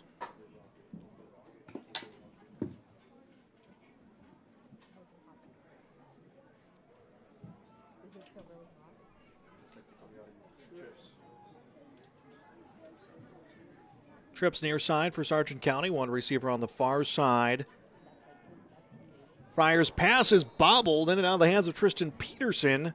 Would have had the first down instead of an incompletion. And those are some plays I'm sure Coach Eric Olson looks at, and a little bit of frustration on the Bulldog sideline. There's been about 3 or 4 passing plays like that tonight for Sargent County where they've been just right there. If a player hangs on to a football pass, maybe a little bit lower, a little bit in front of the intended receiver, looking at a whole different situation. For sure that would have been a first down for Sargent County. Potentially some extra yards downfield. Instead, it'll be a 3rd down and 5 for the Bulldogs. Man in motion, snap low, picked up by Fryer. He's going to scramble upfield. He might have a first down. He does. Comes out at the 30.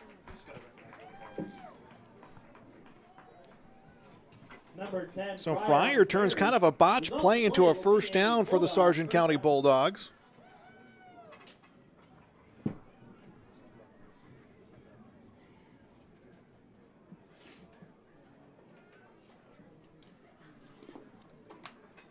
.201 left in this first half.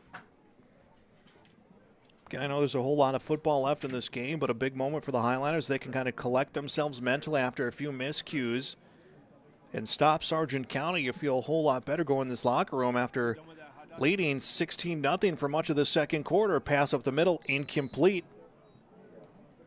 17th pass attempt for the senior quarterback for the Sargent County Bulldogs. 1:57 to go.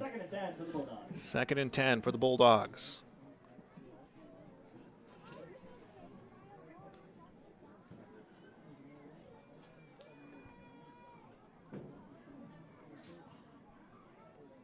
Bulldogs remain in the huddle. They've had a few instances in this game when they got to the line of scrimmage with not a whole lot of time left, and Eric Olson forced to use a timeout this time. About 10 seconds left on the play clock for the Bulldogs. 4 seconds now to go, and early movement from Valley City, encroachment for the 2nd time on this drive, and that'll give Sargent County a 2nd down and 5. Defense number 60, 5-yard penalty, 2nd down. 4 encroachments called for the Highliners here in the first half. And after that safety, the Highliners really dialed in mentally, cleaning up those mistakes. Now after that pick 6, it's kind of been popping up for Valley City. Kind of a miscue on that handoff, and it will put Sargent County deep in the backfield as that play was went to Eli Olson, and he is taken down for a loss. Number 1 on the carry, Ryan Ing. Strike that. They're going to say it's Ryan Ing. I thought it was Olson, but it will be Ing. And now we're going to have a timeout. Timeout, Valley City, first charge, timeout of the half. So it was a loss of about 7, and now the Highliners take a timeout, 1:29 remaining here in the first half.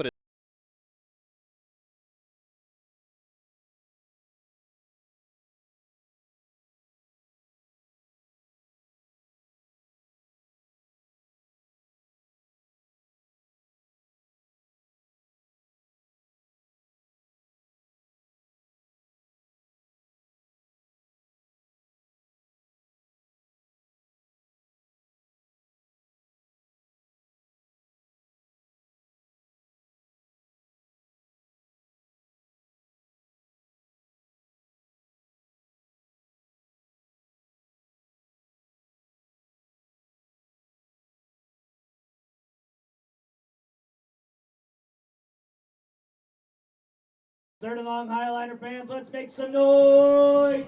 Third down and 13 for Sargent County at their own 28-yard line, 1:29 left to go first half. Snap low, ball pitch comes to Olsen, wrapped around and stopped. It is Trey McPartland with the stop. And it'll be no gain on that run attempt. Timeout, Valley City.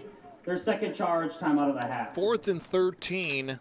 Sargent County on their 28-yard line. Highliners take a timeout, 1:23 left to go in the first half. Well, for Valley City, a little bit of a rocky start on that opening drive. Called for an encroachment, roughing the passer, and then another encroachment. Highliners then had Sargent County at their heels. A couple drives later, I should say, they had Sargent County at their heels. The Bulldogs able to pick up a first down on a third down and long attempt. A couple of plays later, Highliners got them to a fourth down. They went to punt. It was blocked. Went to the end zone, safety, 2-0 Valley City. Less than a minute later, after a big run to set up the scoring play, Corbin Powell punches it in from 3 yards out. They couldn't get the extra point. It was 8-0 Valley City at the end of the first quarter. And then the Highliners, a big stretch of being dialed in, and got another touchdown at the 10:46 mark from Powell. This time a 19-yard run, following a 40-plus yard run. He also got the 2-point conversion. It was 16-0 until a pick six came off the hands of Tristan Peterson at the 4:47 mark. 2-point conversion was good, 16-8. That's where we stand here right now. 4th down and 13 for the Sargent County Bulldogs. And they will punt. This punt just a little bit low, touches down inside of Bulldog territory, comes out the Highliners' 42-yard line. Both punt will roll out of bounds. It'll be 1st and 10. Ball on the Highliners' 45-yard line. Highliners will get the ball on their 45-yard line with 1:16, a chance to regain that 8-point lead. And Valley City had a good stretch of time leading 16-0. And they feel a whole lot better coming back to the half after that. It's after that pick six, it's just been some mental errors. You look at that last drive, 2 encroachments called against Valley City. That's 4 called in this first half.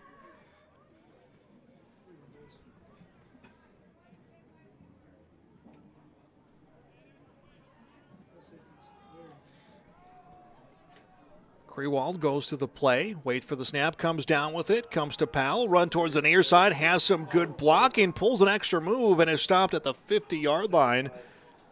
Carry number 19 results in a 5-yard pickup for Powell, and it's a 2nd down and 5. Ball right at the 50-yard line. Highliners looking a little bit more up-tempo offense. They come to Powell again, open field near side, some good blocking upfield, and he will be stopped just shy of the first down as he ekes out an extra 3 yards on the run. It'll be 3rd and about 1 for the Highliners. A 3rd down and 2 for the Highliners. Powell a little bit deeper in the backfield. He is tackled for a loss. And a nice job getting through the line, Logan Bope, for Sargent County. Loss of about 4 on the play. Loss of 5 for the Highliners, and a 4th down for Valley City. They're at their 15-yard line. 14 seconds left to go. They don't have to snap the football.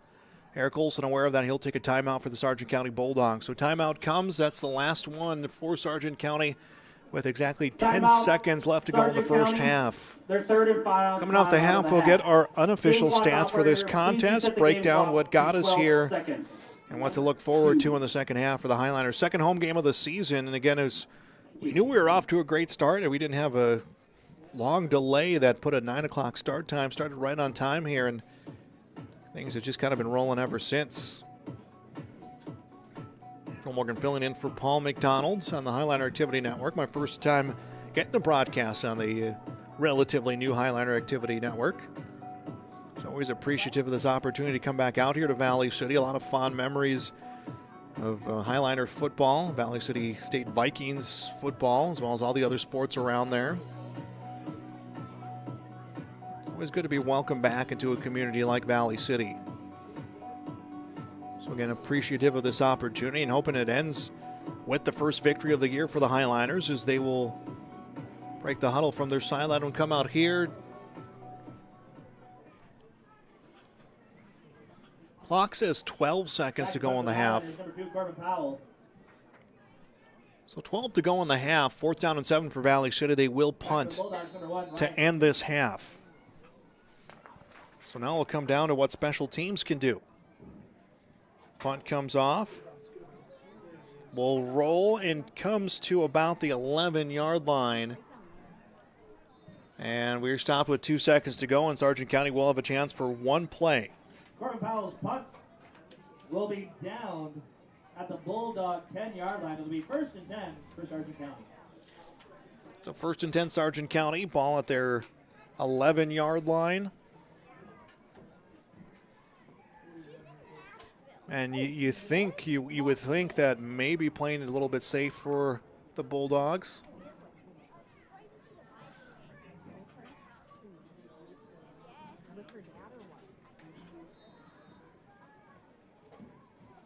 And they will come up and step to the line of scrimmage. Now they're looking to air this one out. Fryer will get under center. He'll take a knee, and that is how our first half will come to an end. One half of play here in Hannah Field. Valley City 16, Sargent County 8. We'll be back with some first half stats coming up. It's Highliner football on the Highliner Activity Network. At the end of the first half here at beautiful Hannah Field, our score is your Valley City Highliners 16, Sargent County Bulldogs 8. Hi, girlies. When did she go there? This morning. They flew to her and Jeff and Michelle and Thea.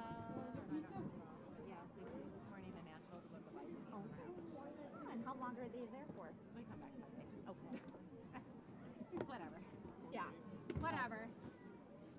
Well, good. And I'm like, Jeff, don't you feel bad? Like, your son has football? Like, you don't get to take your son on a trip? Like, Right. whatever? Like, Yeah. He'll have a chance. Yeah. so whatever. I've been there once, a lot of stuff. Good job. Good job. Gotta do a lot of stuff. So did you see that accident? Or you must have just came right after. Yeah, yes. And then I was like, oh my God. So then I got out, seen what they needed help, and the police officer was like really shook up. Because the old guy. Ladies and gentlemen, for our halftime entertainment, please give the a whole front of his vehicle. huge round of applause for your Valley City Highlights dance team and the Little Highlights. And the guy like did not know what was going on. Like he was just. So Yeah. it was a guy driving in the van. Yes, and then I'm assuming his wife too.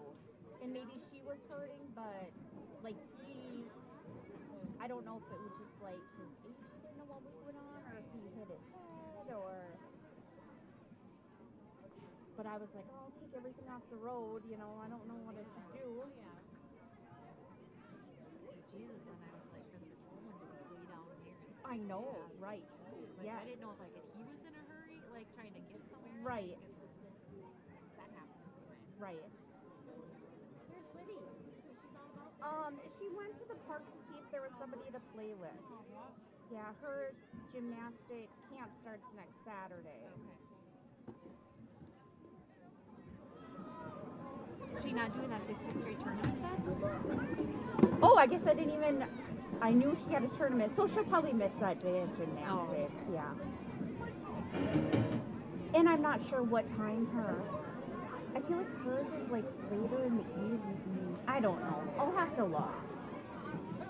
Like I have so much stuff going on my calendar. I need to get a new calendar and rewrite. I can't find stuff. one. I tried to look. I haven't talked to Bexy Spike yet. Well, I could talk to Luann Ellison too, but I'm talking to her about Lisbon. Okay. Hey, yeah.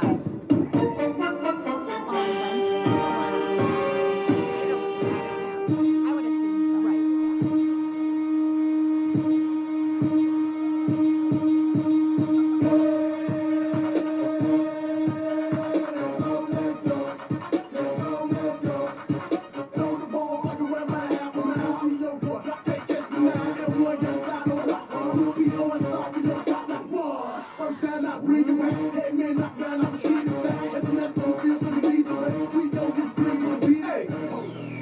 Prepare for total domination, domination, domination.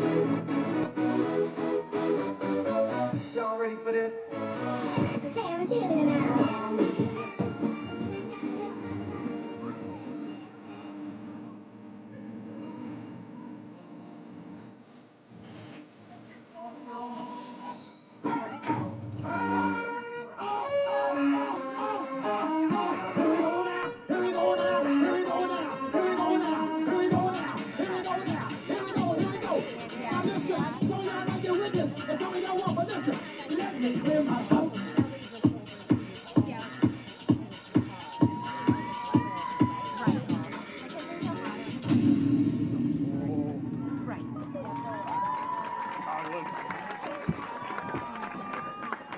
Ladies and gentlemen, give another huge round of applause for your Valley City Highlights and Little Highlights dance teams.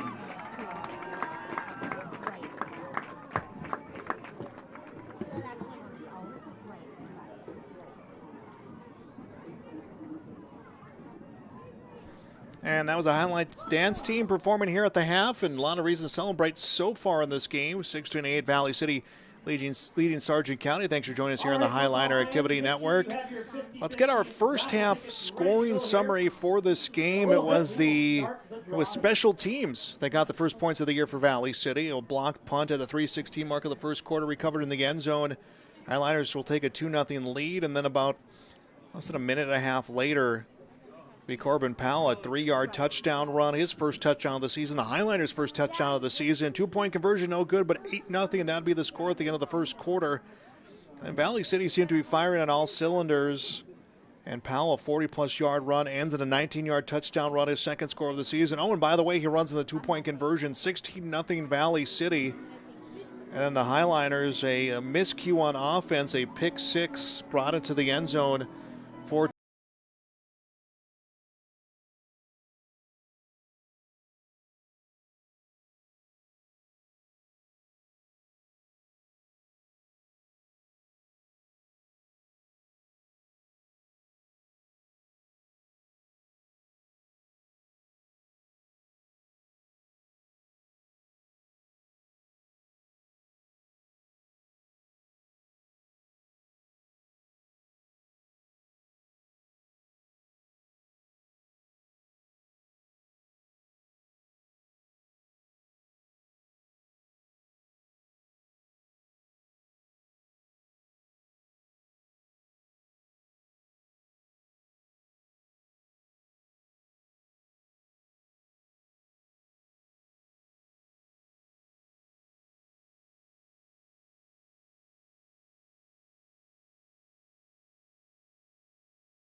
brother.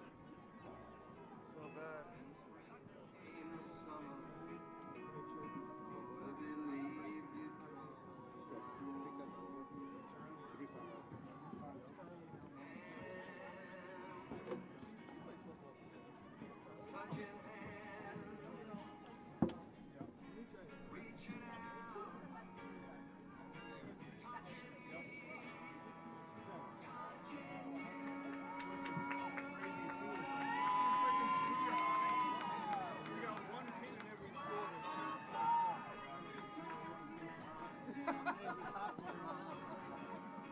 That makes us smoke, Kelly. You know that, right? Well, good to see you.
All right, football fans, get out your 50-50 raffle tickets here.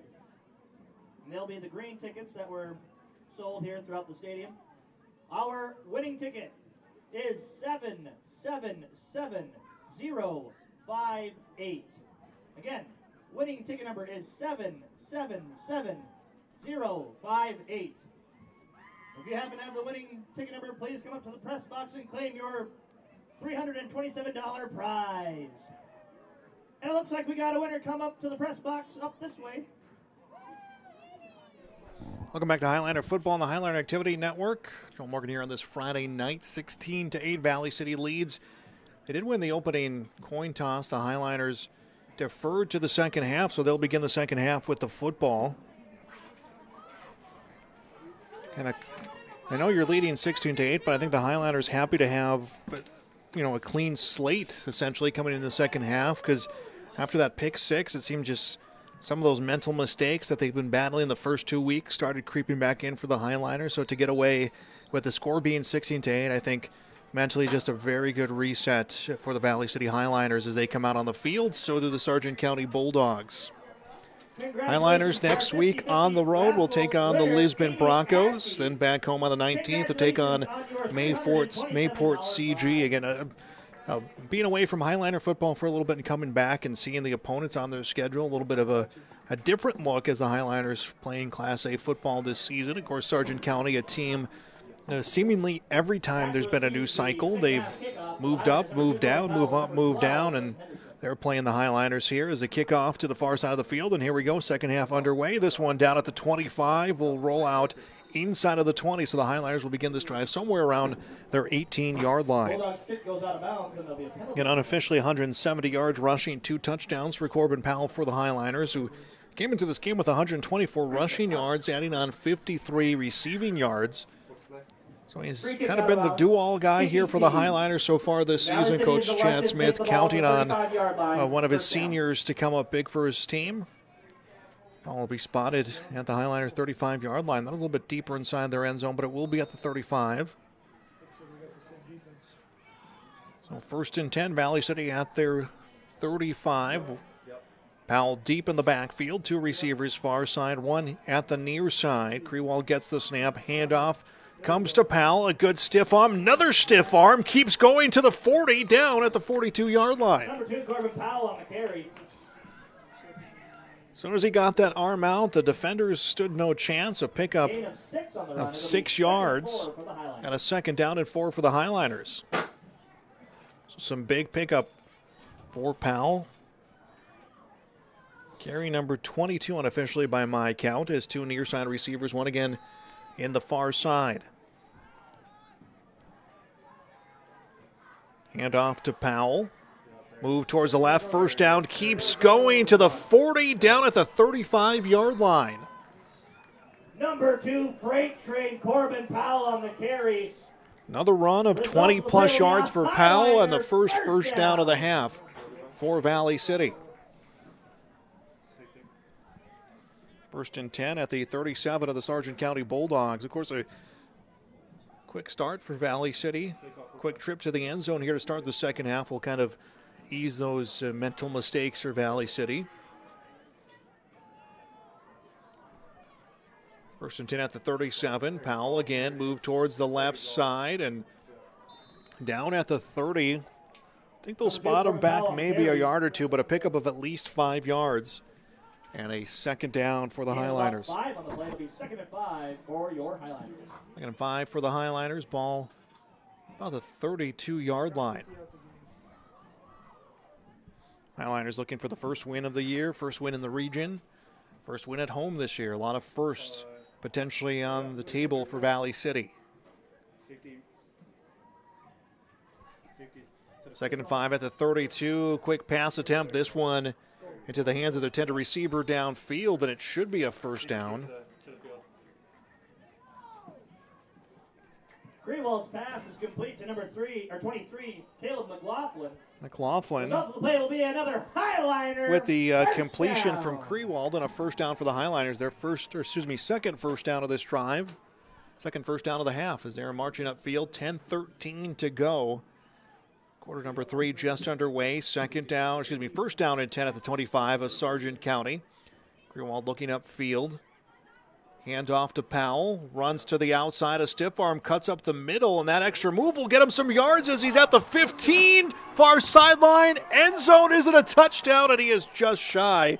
It's about a 24-yard run. Powell to carry, and that's a Highliner touchdown. No, they will call it a touchdown. 25-yard touchdown run, and it's 22-8 Valley City. I looked at the far side of official for the indication of the touchdown.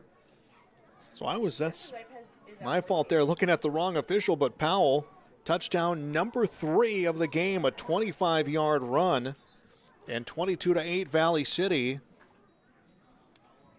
Touchdown comes with 10 minutes to go in the third quarter, so a 2-minute scoring drive, and now Powell looking for an extra point. His last extra point attempt was no good.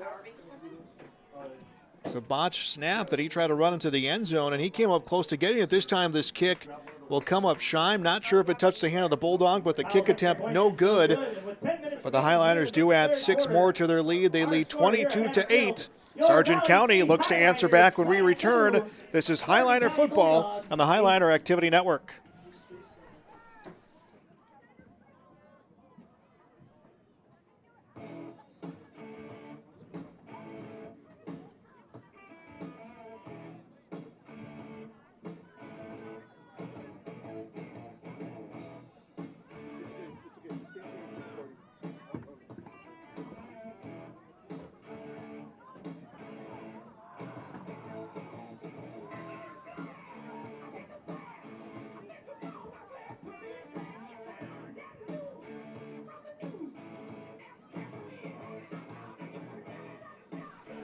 Corbin Powell, third touchdown of the season, 22-8. Highliners on top here in the third quarter. Sargent County Bulldogs will get the football here for the first time in the second half.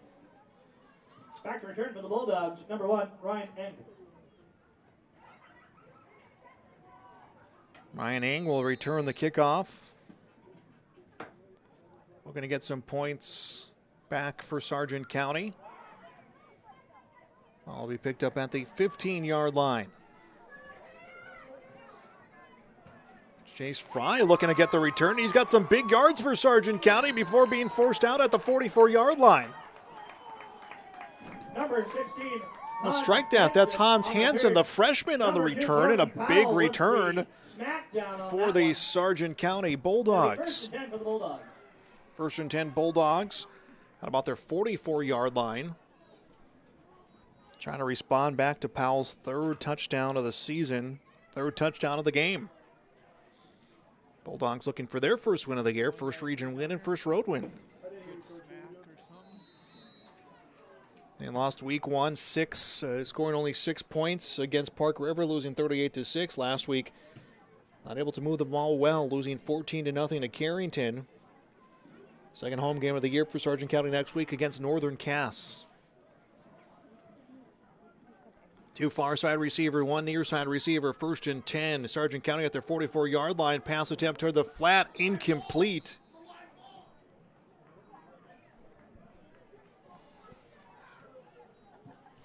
Incompletion, I believe. Olsen, the intended receiver. It'll be 2nd and 10 for the Bulldogs. And completion 2nd and 10 for Sargent County. Stops time at 9:47.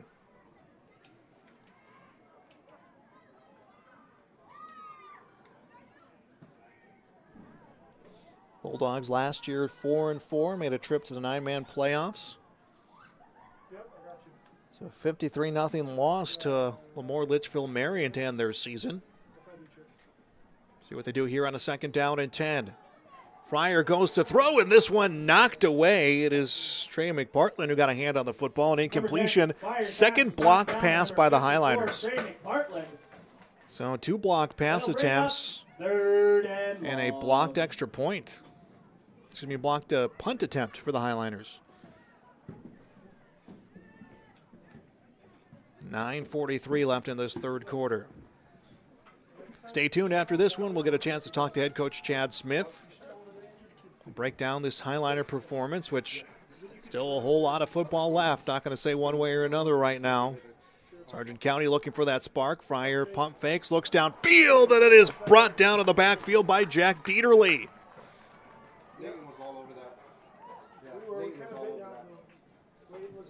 Number 10, Fire is sacked. Dieterle with the sack, his first of the season. Tackle for a loss as well. This will bump him back about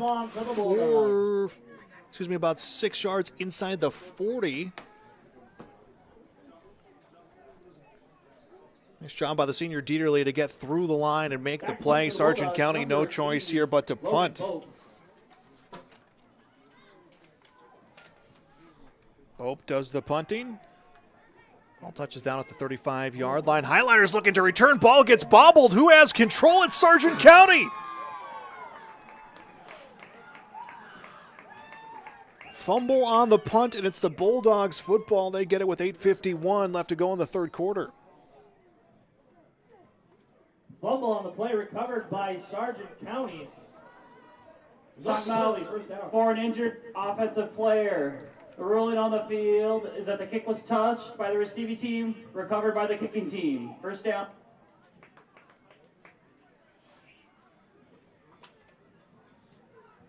So we get a timeout for an injured player on the field. Timeout comes with 8:51 to go here in the third quarter. 22-8 Valley City.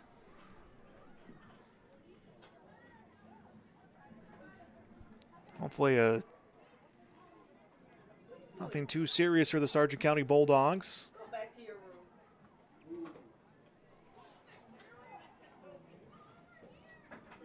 So an injury timeout on the field. We'll take one as well. This is Highliner football on the Highliner Activity Network.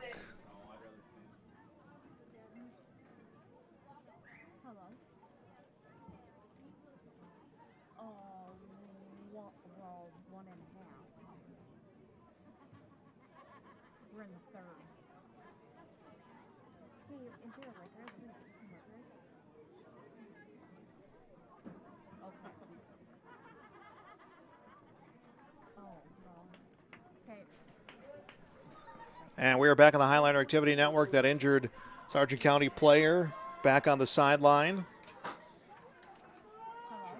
It will be the Bulldogs football, a fumble recovery, their second of the game. 1st and 10 at the 36 of the Highliners. Snap comes, Fryer looks, pass blocked away. It looks like it was Riker Muskie who blocked the pass. Third time the Highliners have done this in this game, and it stops time at 8:47. Fires pass is knocked down by number 50, Ryer Muskie. That'll bring up 2nd and 10. So 2nd and 10 for the Bulldogs.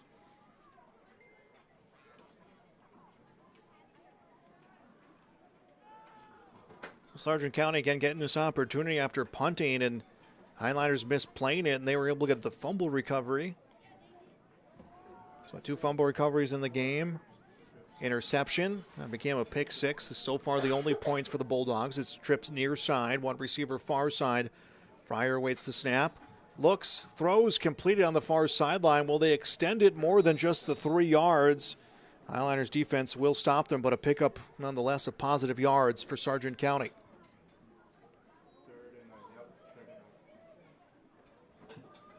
Fires pass is complete to number 2, Tristan Peterson.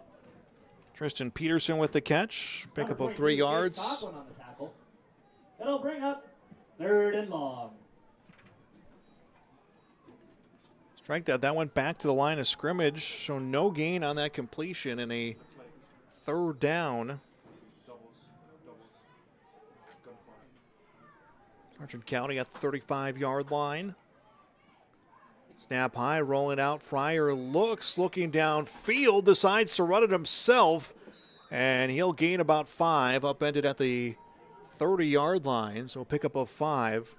Number 10, Fire on the carry. And now a 4th down.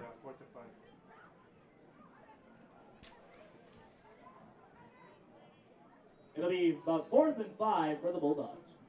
4th down and 5 for Sargent County. 7:56 left third quarter.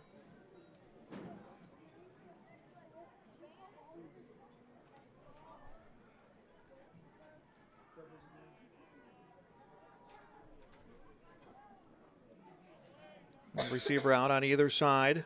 They will go for it here on a 4th down, down 22-8. Fryer gets pressured and is stopped in the backfield.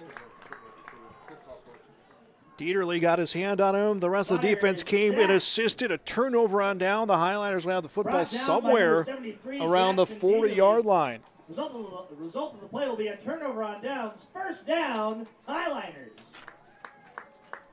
Well, 1st down for the Highliners. 7:50 left in this third quarter.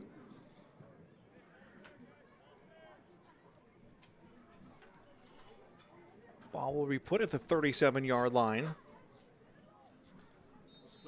2 big defensive plays here for Dieterle for the Highliners.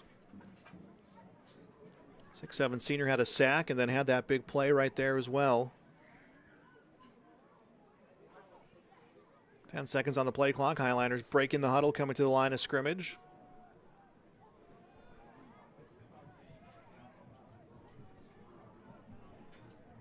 Snap a little high, recovered. Comes to Powell, goes around the outside to the far sideline. Stopped for a pickup of about 2. Looked like the ball may have come out, but it was already out of bounds. But Powell will get some positive yards here. It's a second down. Number 2, Corbin Powell on the carry. Gain of about 1 on the play. It'll be 2nd and 9 for the Highliners. Inside of 7.5 to go, third quarter.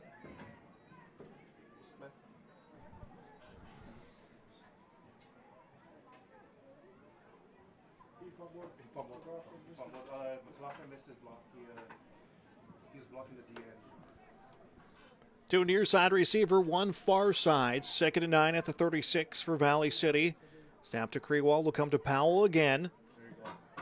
Open field and then wrapped around somewhere around the 43-yard line. Extra push by his teammates has him at the 45. Number 2, Corbin Powell on the carry. Brought down by a pack of Bulldogs. They will spot this one. 3rd and 2 for the Highlanders. 2 yards shy of the first down, so a 3rd down and 2 for Valley City. Clock continuing to move here, 6.5 left, third quarter. 16-8 at the half in favor of the Highliners. They've gotten 1 here so far.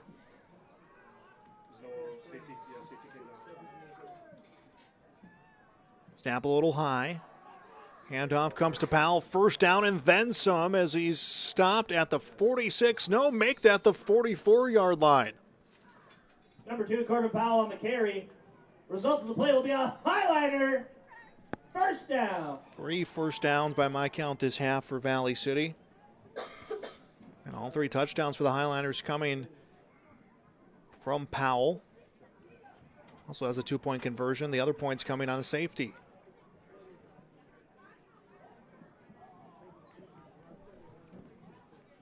Under 6 left in the third quarter.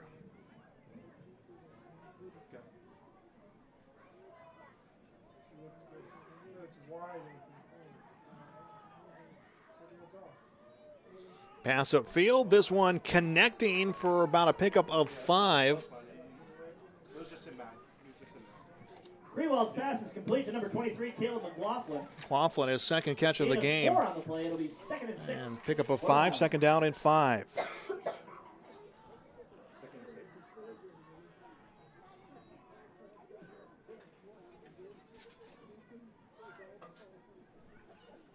Highliners a nice 14-point lead. A little bit of controlling time now as got about 5 left in the third quarter.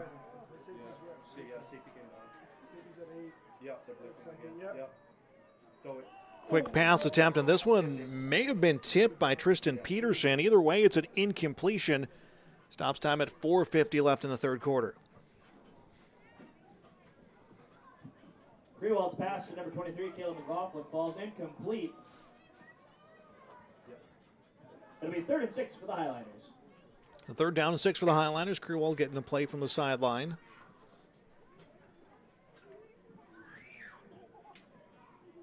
He'll come back to the huddle. The sophomore, it's about 14 seconds to work with on the play clock.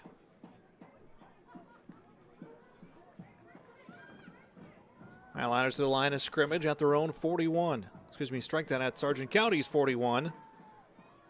Ball comes to Powell looking for some blocking and somehow sneaks through.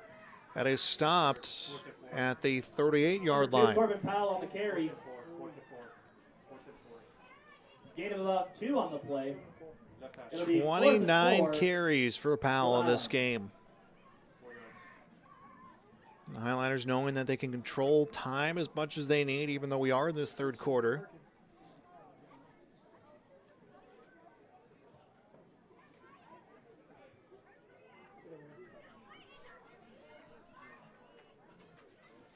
Well, the 3rd quarterback used this year by Valley City. Of course, a injury in week 1.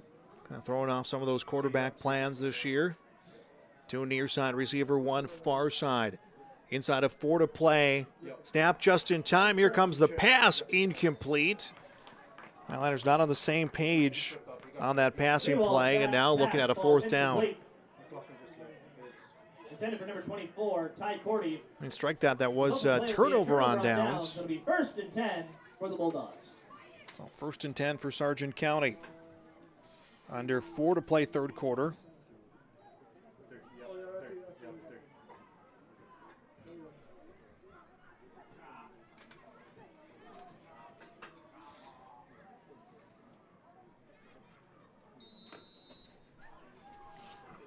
First and 10, Sargent County at their 38.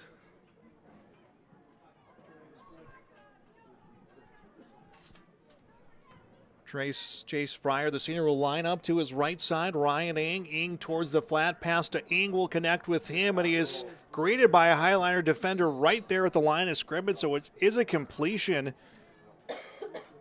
But no pickup for Ryan Ing. That's about the 3rd or 4th time this game that Fryer's been able to find a receiver open there on the sideline and just not able to advance the ball upfield. Now looking at a 2nd down.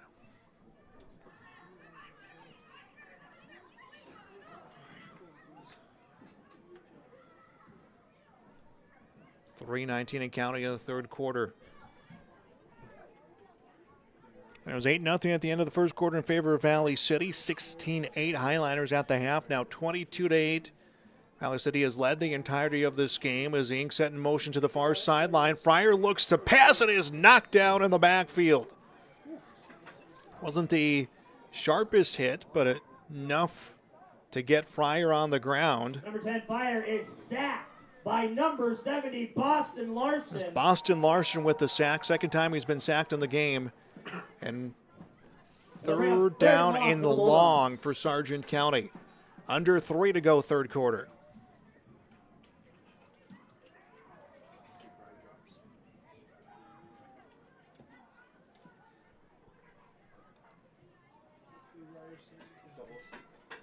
Again, that defensive line for the Highliners has been very active this game. Let's see what they can do here on this 3rd and long. Fryer rolls out, looks downfield, has an open receiver diving catch, but not enough for Tristan Peterson to get the 1st down. But what is a 3rd and long becomes about a 4th and 3, 4th and 4, an 11-yard completion. And do the Bulldogs try to go for it here? Their offense has had their struggles. Not sure how many more opportunities they will get here, especially knowing the way the Highliners have ran the football.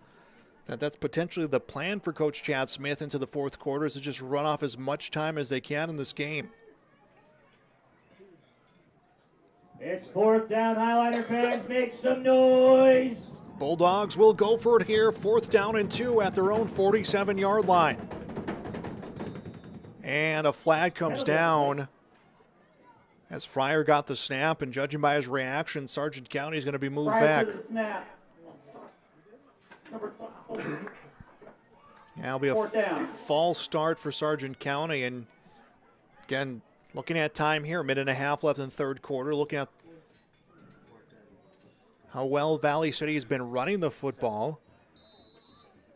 What do you do here if you're Eric Olson? Highliners lining up like the Bulldogs will punt, and that's what they'll do. Logan Bope, their punter in the backfield, so Sargent County not going to go for it here with 1:15 and counting left in the 3rd quarter. They will give the Highliners the football back, trailing 22-8. Kick towards the far side. This one's going to roll back and is downed at the 20.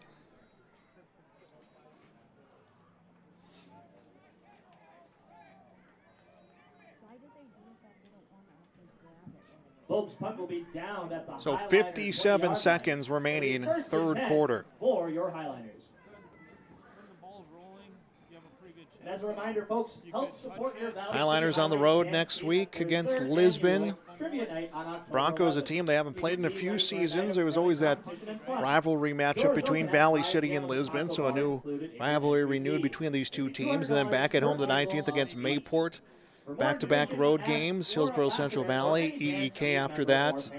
Last home game of the regular season against Oaks on October 10th, and a Northern Cass to end the regular season. Highliners first and 10 at their 20, just under a minute to go in the third quarter. And Sargent County has to keep in the back of their mind that the Highliners with Powell here will try to run down time as Powell has a big run. First down, keeps going and out at the 36-yard line. It'll be Powell on the carry. Another 15-plus yard pickup and a first down for the Highliners. Highliner first down.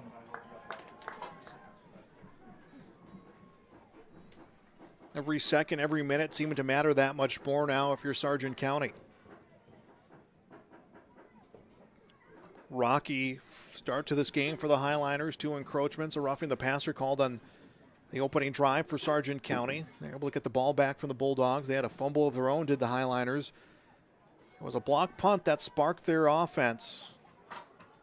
Special teams getting the scoring going, and then after that, 3 touchdowns from Powell. As Powell running here on the 1st and 10 is stopped for a pickup of about 3. Powell on the carry. Second down and 7. Gain of 3 on the play. It'll be second And an Highliners. injury timeout. Timeout. 34 seconds left in the third quarter. We'll step aside. It's Highliner football on the Highliner Activity Network.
And Corbin Powell being taken back to the sideline by the training staff, was down after that run.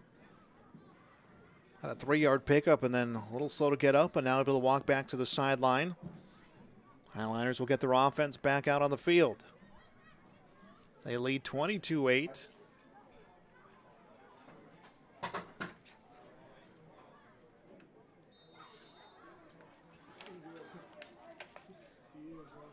And second down and 7, clock will resume. Laughlin gets a handoff, and he's able to pick up some big yards and a 12-yard run and a first down. So without Powell, Caleb McLaughlin helps the Highliners not skip a beat. Result of the play will be another Highliner first down, 5 here this half, 17 seconds to go, and they will start the clock, and the Highliners do not have to snap the football. And you imagine that's the plan as they start moving towards the sideline. Highliners tag on 6 here this quarter. They lead 22-8. It'll be the fourth quarter when we return. It's Highliner football on the Highliner Activity Network. Did we not win our 50-50?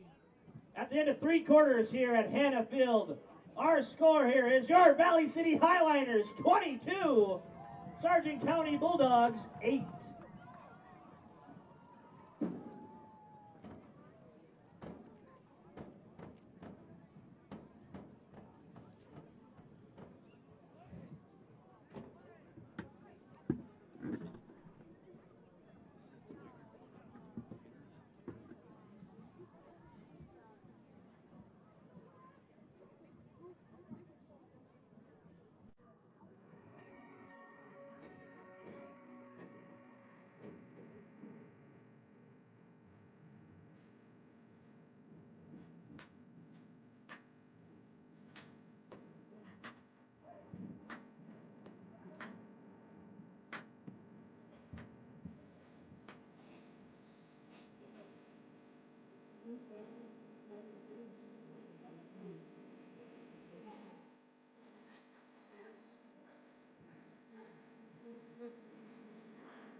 We are back on the Highliner Activity Network. 22-8, Valley City with the lead as we are set to begin the fourth quarter. First and 10 Highliners.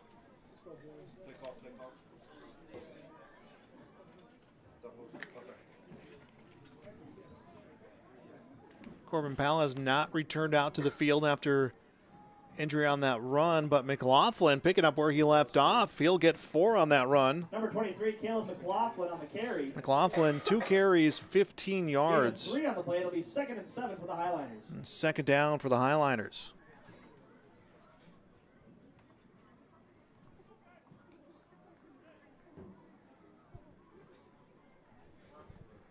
And it'll be a matter of getting that clock as close to 0 as the Highliners can. Obviously, we want to score more points, but getting to 0 will be the big thing. Snap a little high, handoff, and McLaughlin down in the backfield will be a loss.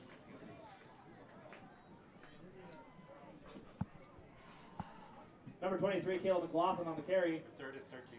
He dropped in the backfield for a loss. A loss of 4 and a 3rd down and 13. It'll be 3rd and long for the Highliners.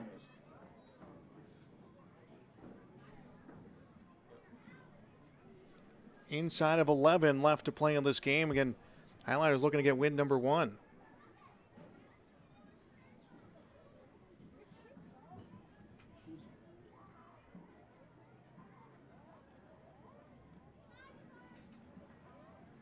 Two receivers far side, one on the near side for the Highliners.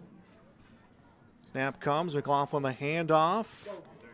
Looking to pick up some blocking upfield, up to the 50, and he is forced out of bounds. Number 23, Caleb McLaughlin on the carry. Pushed out of bounds. It'll be about a 4th down and 7 for the Highliners. It'll be about 4th and 8 for the Highliners. And the Highliners will do some punting. And Corbin Powell will come out on the field to punt. Back to punt for the Highliners, number 2, Corbin Powell.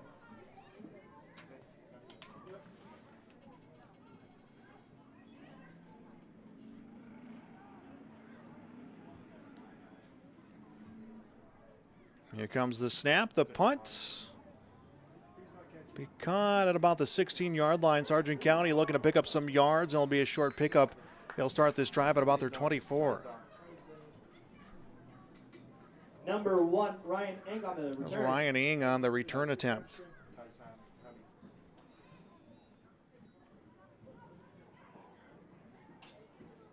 It'll be 1st and 10 for the Bulldogs. Ball on their own 24-yard line. The Bulldogs will be on the 24-yard line, a 1st and 10.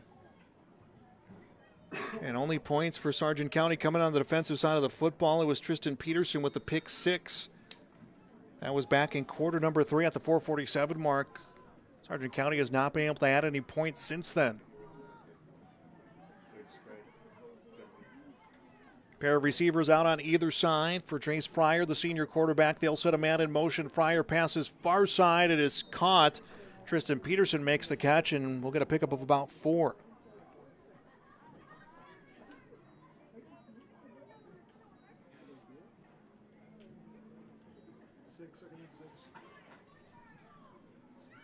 Passer 10 minutes left in this one. The Highliners Tristan Peterson. kind of about It'll be trying to keep 2nd and 5 pace for the here. Keep Sargent County out of the end zone. Try to get win number 1. Inside of 10 to go. 2 receivers either side again. Fryer looks, goes downfield. Peterson makes the catch and is stopped at the 48-yard line before being forced out of bounds. Pass is complete to number 2, Peterson. Number 14, Andrew Sikora on the tackle. Result of the play will be a Bulldog 1st down. A 1st down for Sargent County, also in plus territory. Highliners trying to stop any sort of rally attempt right now for Sargent County. Receivers back again at either side. Fryer has some time, rolls out, far side, looks, puts this one up, a 50-50 ball. The Highliners have it. Interception for Valley City. We'll see who comes away with it. He wants to start, Coach. Yeah. Myers' pass is intercepted by number 2, Case Coughlin. That'll be a first down for your Valley City Highliners. And the Highliners will get this interception.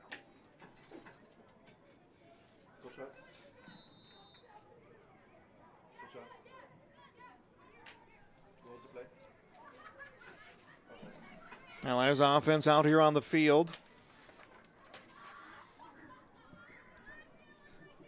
Snap to Crewall. Claflin handoff in the backfield. He's going to keep churning this one out. He gets a first down. Number 23, Caleb McLaughlin on the carry.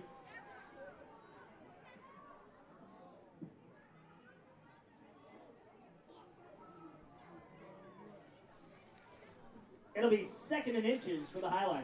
Actually, that'll be shy of a first down, but 2nd down and inches for Valley City.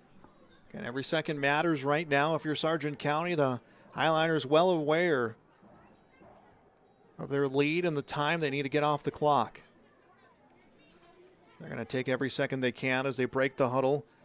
By the time that ball is snapped, will probably be about 4 or 5 seconds on the play clock. They'll get it down a little bit more than that as the snap comes down. McLaughlin, the handoff, comes through for the first down, still going, and stopped at the 35-yard line of Sargent County. Number 23, Caleb McLaughlin on the carry. Caleb McLaughlin coming in from Corbin Powell, who has remained on the sideline after a hit he took on a run attempt late last quarter. And now we have a penalty marker on the field. Holding. That's number 7. Will be a holding on the Highliners. Foul. 2nd down. So they're going to replay that 2nd down.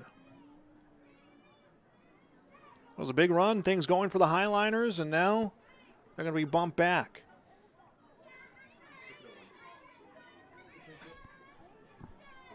(22-8). 8:32 left in this one. Again, stay tuned in our post-game show. We'll talk to Highliners head coach Chad Smith.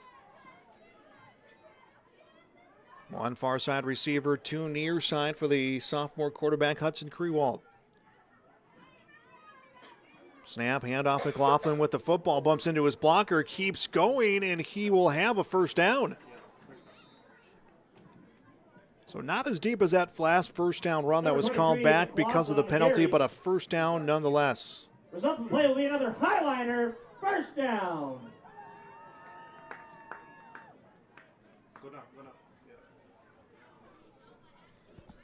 Highliners rotating some personnel from the sideline. Got a good crowd out here tonight. A little bit of a chilly Friday night at Hannah Field.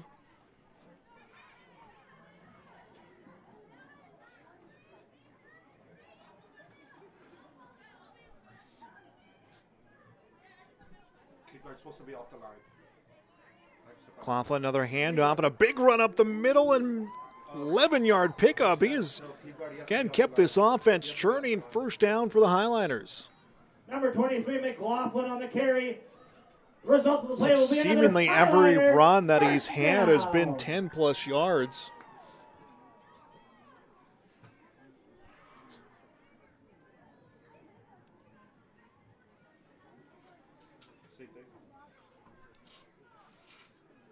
Approaching 7 minutes left to go in the game.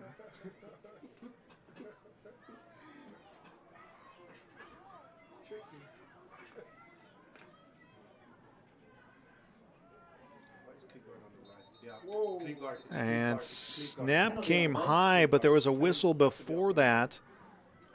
Official on the far side threw down the flag. Encroachment on the offense, lined up in the neutral zone, number 11. 5-yard penalty, first down. 5th encroachment called against the Highliners. And they're going to get bumped back. First down and 15. Under 7 left in the game.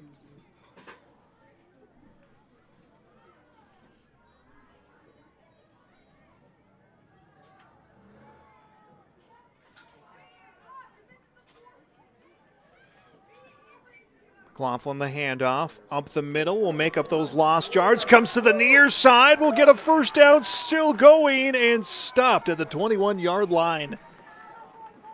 27-yard run attempt, again, ball right in his hand, and it's 10-plus yards each time here in this fourth quarter. Highliner, first down.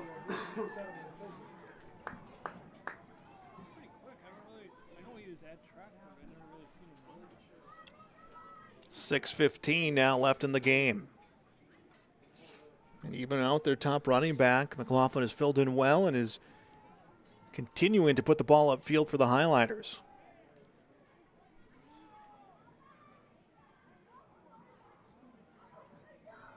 Another handoff to the running back and taken down at about the 14-yard line.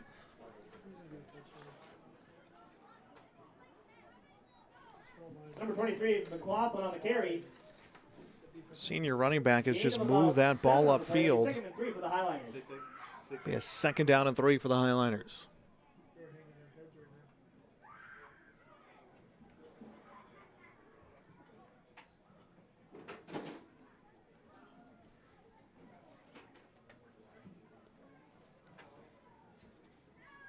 Two receivers far side, one near side. McLaughlin, run attempt up the middle at about the 5-yard line. Will get some pressure, enough for the first down. And the Highliners will have a first and goal. McLaughlin on the carry. And that'll be another Highliner first down.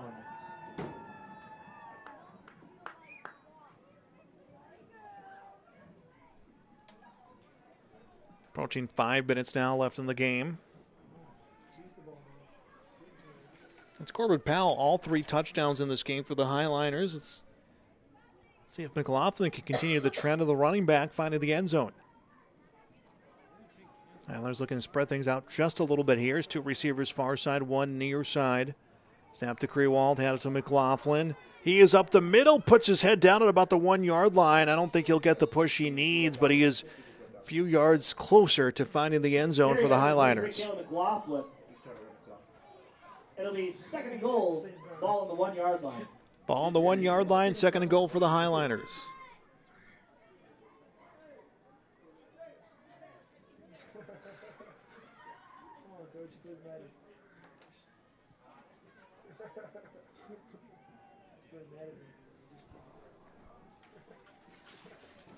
See if they'll get McLaughlin to punch this one into the end zone. They will give to McLaughlin. The defense all over him. Spin move, but shy of the end zone. Nice job by Sargent County to keep their running back No gain on the play. It'll be 3rd and goal. out of the end zone. It'll be no gain and a 3rd and goal. Ball remains at the 1-yard line.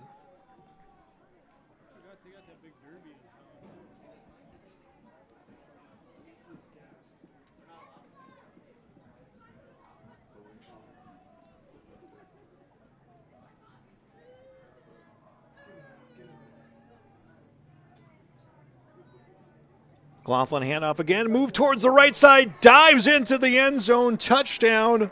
Number 23, McLaughlin with the carry. McLaughlin, his first touchdown, a 1-yard run, and the Highliners, after their lead here with 3:21 to go, they lead 28-8.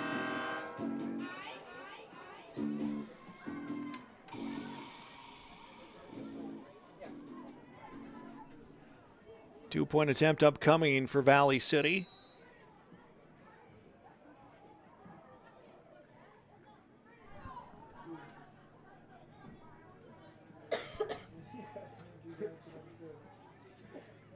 McLaughlin remains in the backfield.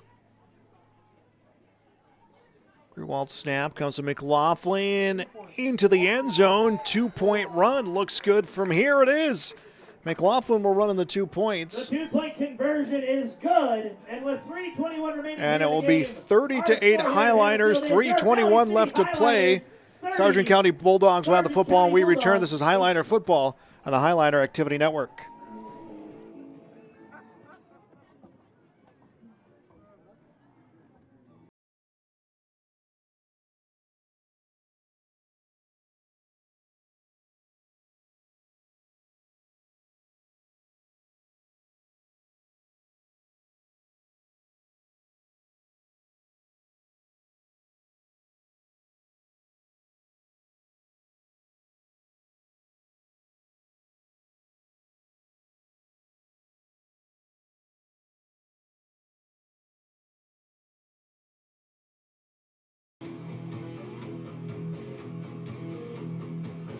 And Caleb McLaughlin, the 1-yard touchdown run, his first touchdown of the game, and it's been running backs coming up here to show for the Highliners as they lead 30-8, 3:21 left to play. Coach Chad Smith will join us here on the postgame show to talk about this Highliner performance tonight. And a rocky start, but a big turnaround for Valley City. A lot of positives, that good, that bad, that ugly. A lot of good takeaway from this one for Valley City.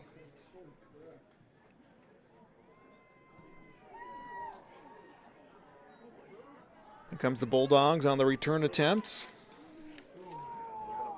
And it'll be a short one for for Sargent County. They are stopped at about the 29-yard line. Hans Hansen with the return for Sargent County. Next up for Sargent County. Valley City, their first charge, timeout of the half. Home contest next week against the Northern Cass Jaguars. Timeout on the field. Let's take a look at how we got to this point in this game. The Highliners would get their first points of the year on a safety at the 3:16 mark of the first quarter after blocking a punt. Then at the 1:39 mark was Corbin Powell, a 3-yard touchdown run after a big run of his own. Extra points no good, 8-0 Highliners. That's how the score would stand at the end of the first quarter. They would tag on 8 more before the half. It'd be a 19-yard run this time for Powell. Sargent County's only points right now in this game came from a pick 6. That came from the junior Tristan Peterson. Peterson also a fumble recovery in this game. 16-8 to score at the half. The Highliners scoring a 10-minute mark of the third quarter. Powell a 25-yard touchdown run, and then McLaughlin a 1-yard touchdown run. Caleb McLaughlin, the senior, his first touchdown of the year. Also ran in the 2-point conversion, makes it 38, 3:11 left in the game.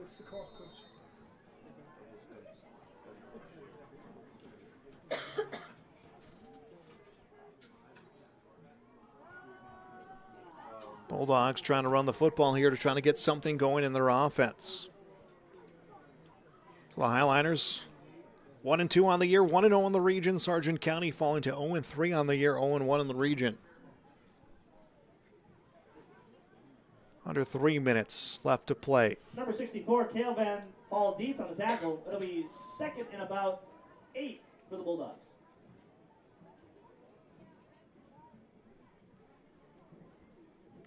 Second and 8 now for Sargent County. Get a home game next week for them against Northern Cass. The Highliners on the road to take on Lisbon. It's been a while since they faced off against the Broncos.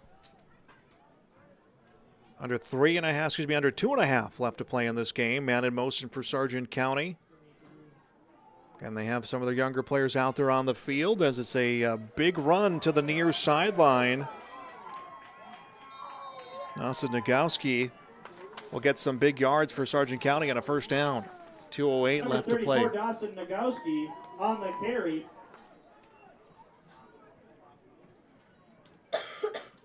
Number 22, Chase Coughlin, pushing him out of bounds. Highliners starting to rotate some of their younger players in on this one as well as we approach 2 minutes left to play.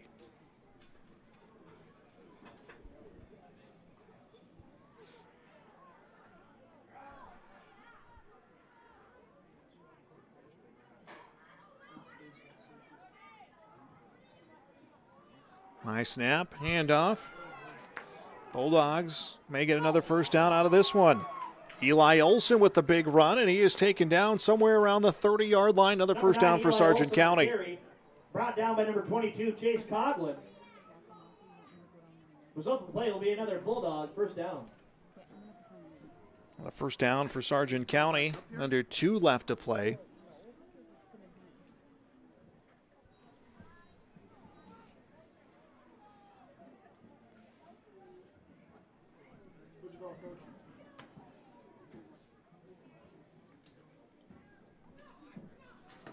First and 10, Highliners at the, Sargent County at the Highliners 31-yard line.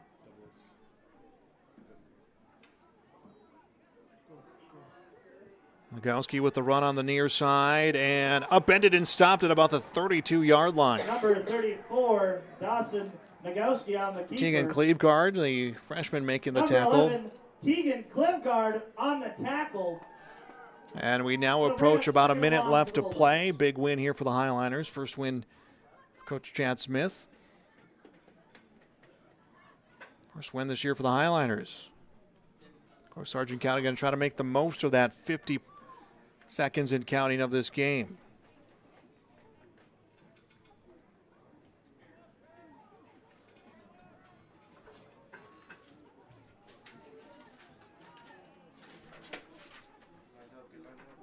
And how things go here, and someone left early for the Highliners.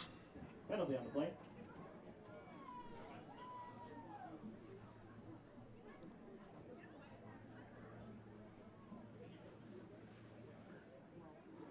False start.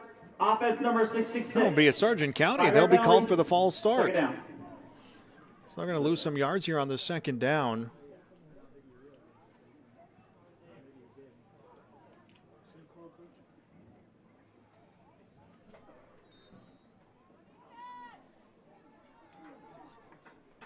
Clock resumes here now, inside of 30 to play.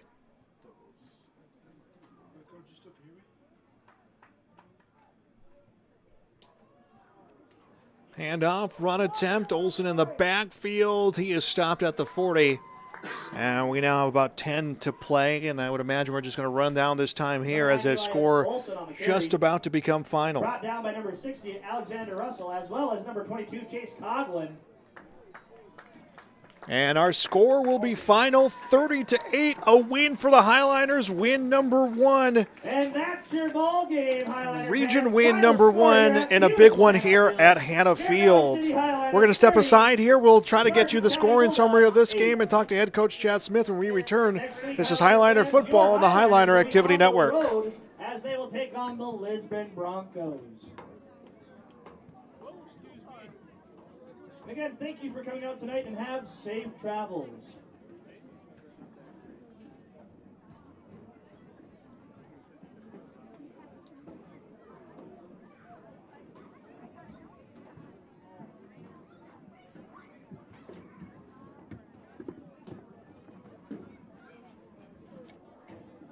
Next time the Highliners will be in action here at Hannah Field will be homecoming. As they will take on Mayville on September 19th, and that'll be Highliner homecoming.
We're back here at Hannah Field. A big win for the Highliners. Win number one, 30-8, a victory over the Sargent County Bulldogs. Joel Morgan, welcome you back here as the Highliners really start figuring things out here after a rocky start and coming away with the victory, powered by their running backs.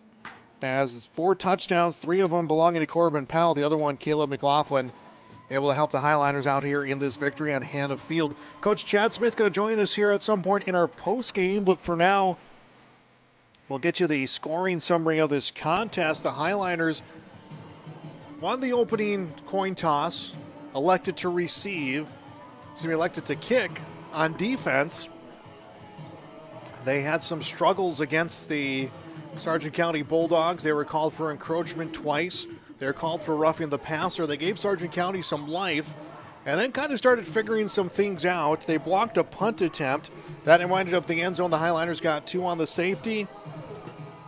That came at the 3:16 mark of the first quarter, and then at the 1:39 mark, after a big run, Corbin Powell finished it off with a 3-yard touchdown run. Couldn't get the extra point, but it'd be 8-0. The Highliners would get their first touchdown of the season, have their first lead of the season. 8-0 would be the score at the end of the first quarter. And then after a 19-yard run from Powell and a 2-point conversion, Highliners led 16-0. A miscue and a pick 6 for Sargent County. That was brought to the end zone. A pick 6 for the Highliners. Brought into the end zone by Tristan Peterson, who also got the 2-point conversion. 16-8 would be the score as we went into the half. Highliners would get 2 touchdowns, unanswered touchdowns in the second half.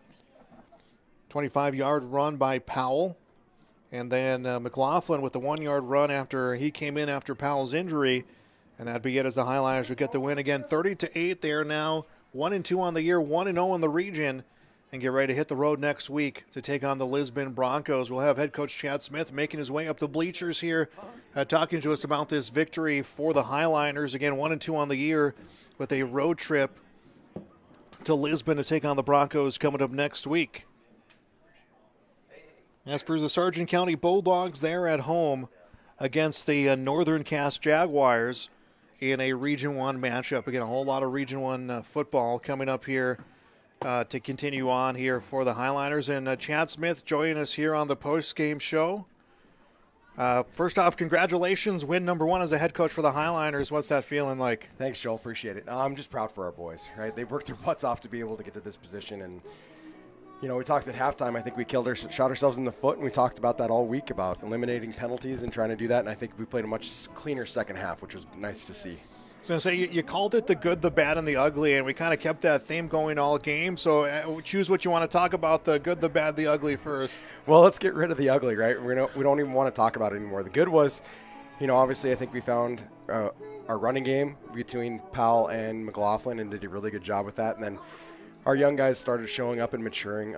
Heck of a job by Chase Coughlin to get an interception on a play where he's playing cover 1 on things and almost gets beat, and then he backpedals and realizes what he needs to do and gets a great pick. So I'm excited for him, and I'm excited for our young guys, just the way they played and fought through adversity. And just, I don't know if they've been in a ball game where they were able to control it like that, so I think it's new for our guys. But it was good. So we just tried to keep even, cool, calm, and I talked about eliminating all the penalties at halftime, and I thought we had a much better second half than we did in the first half. You can look at McLaughlin and Powell and their ability to just power through, run, get good reads, read the defense. But something that's not going to show up necessarily as a stat for a lot of your players, they were picking up blocks downfield for the running backs and really showing that support. Did a great job of blocking downfield, right? And I challenged those guys in film watching, you know, especially Cleve Guard and some of the younger guys. We just talked about, you were 1 block away last week from blowing things out to a 70, 80-yard touchdown if we just continue to block on the perimeter, and I thought we did a really good job of doing that. We kept on talking about that. You know, and the other young guy that stepped up and handled stuff too was Amari Ronsberg, going out at playing tight end for us when Jack got a little bit tired, and he did a great job too. So, like I said, I'm just really excited for our guys. They deserved it. They've worked hard this season and finally played some sound football. You wanted some physicality up front from your line on both sides. You know, you look at like Jack Dieterle got through, had some big plays. Some guys were really forcing some pressure.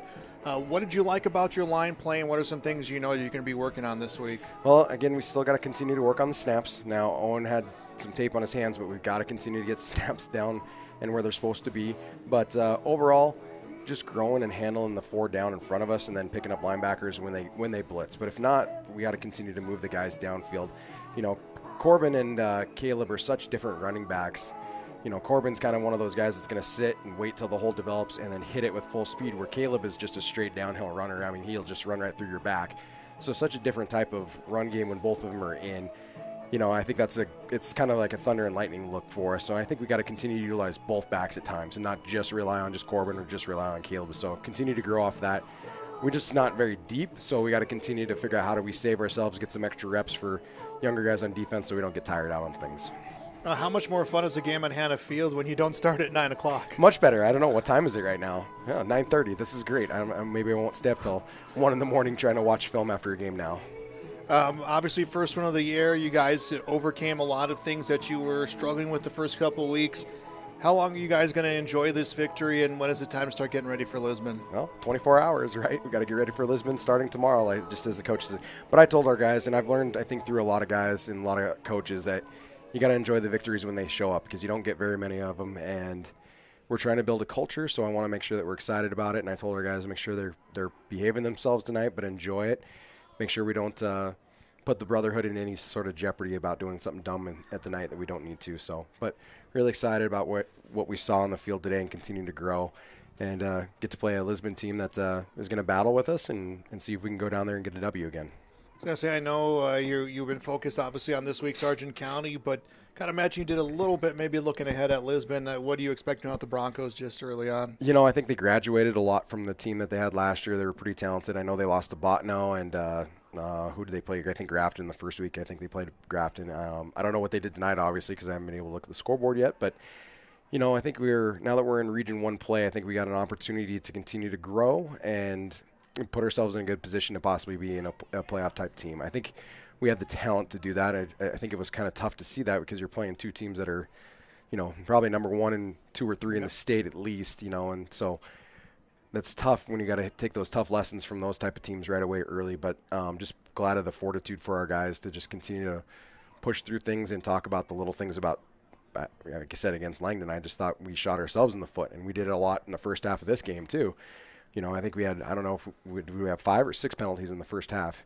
We've got to eliminate those, and I challenged our guys at halftime. I'm like, let's have 0 penalties this second half, and we had 1, which honestly probably saved us because of the illegal formation and a high snap. So, but other than that, was happy with the way we played, and then was able to get all the young guys in and finish the end of the ball game and not let them score. So I'm happy for those young guys for what they did too. All right. Well, again, congratulations on this win. I'll let you go enjoy it with your players. Appreciate it. You know, we might have to tell Paul he's not welcome back now. I don't know if he's listening. Let's not go that far there. But we love you, Paul. You come back and Joel come back. Like I said, we should have the mega powers and have you both do a game. I don't know if the press box can handle both of us. This place would blow up. No one understands that reference. I know you're a wrestling guy and I am too, so no one but wrestling people might not understand what would happen if the 2 mega powers joined hands. I don't think the ionosphere and everyone would handle this. Well, I appreciate it. We're going to take a break. We'll come back to wrap things up. You're watching Highliner Football on the Highliner Activity Network.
Welcome back one last time. Talking about a Highliner victory tonight, 30-8. Highliners getting the win over Sargent County, first win of the season. They are now 1-2, 1-0 in the region, while Sargent County falls to 0-3 on the year, 0-1 in the region. 3 touchdowns in this game for Corbin Powell.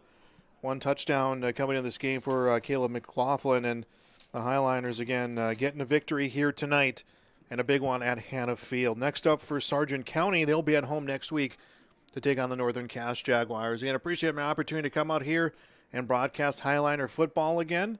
Thanks to all those who joined us on this broadcast. Thanks to Coach Chad Smith, who joined us as well in our post-game show. That'll do it for tonight's game. Again, a 30-8 win for the Highliners.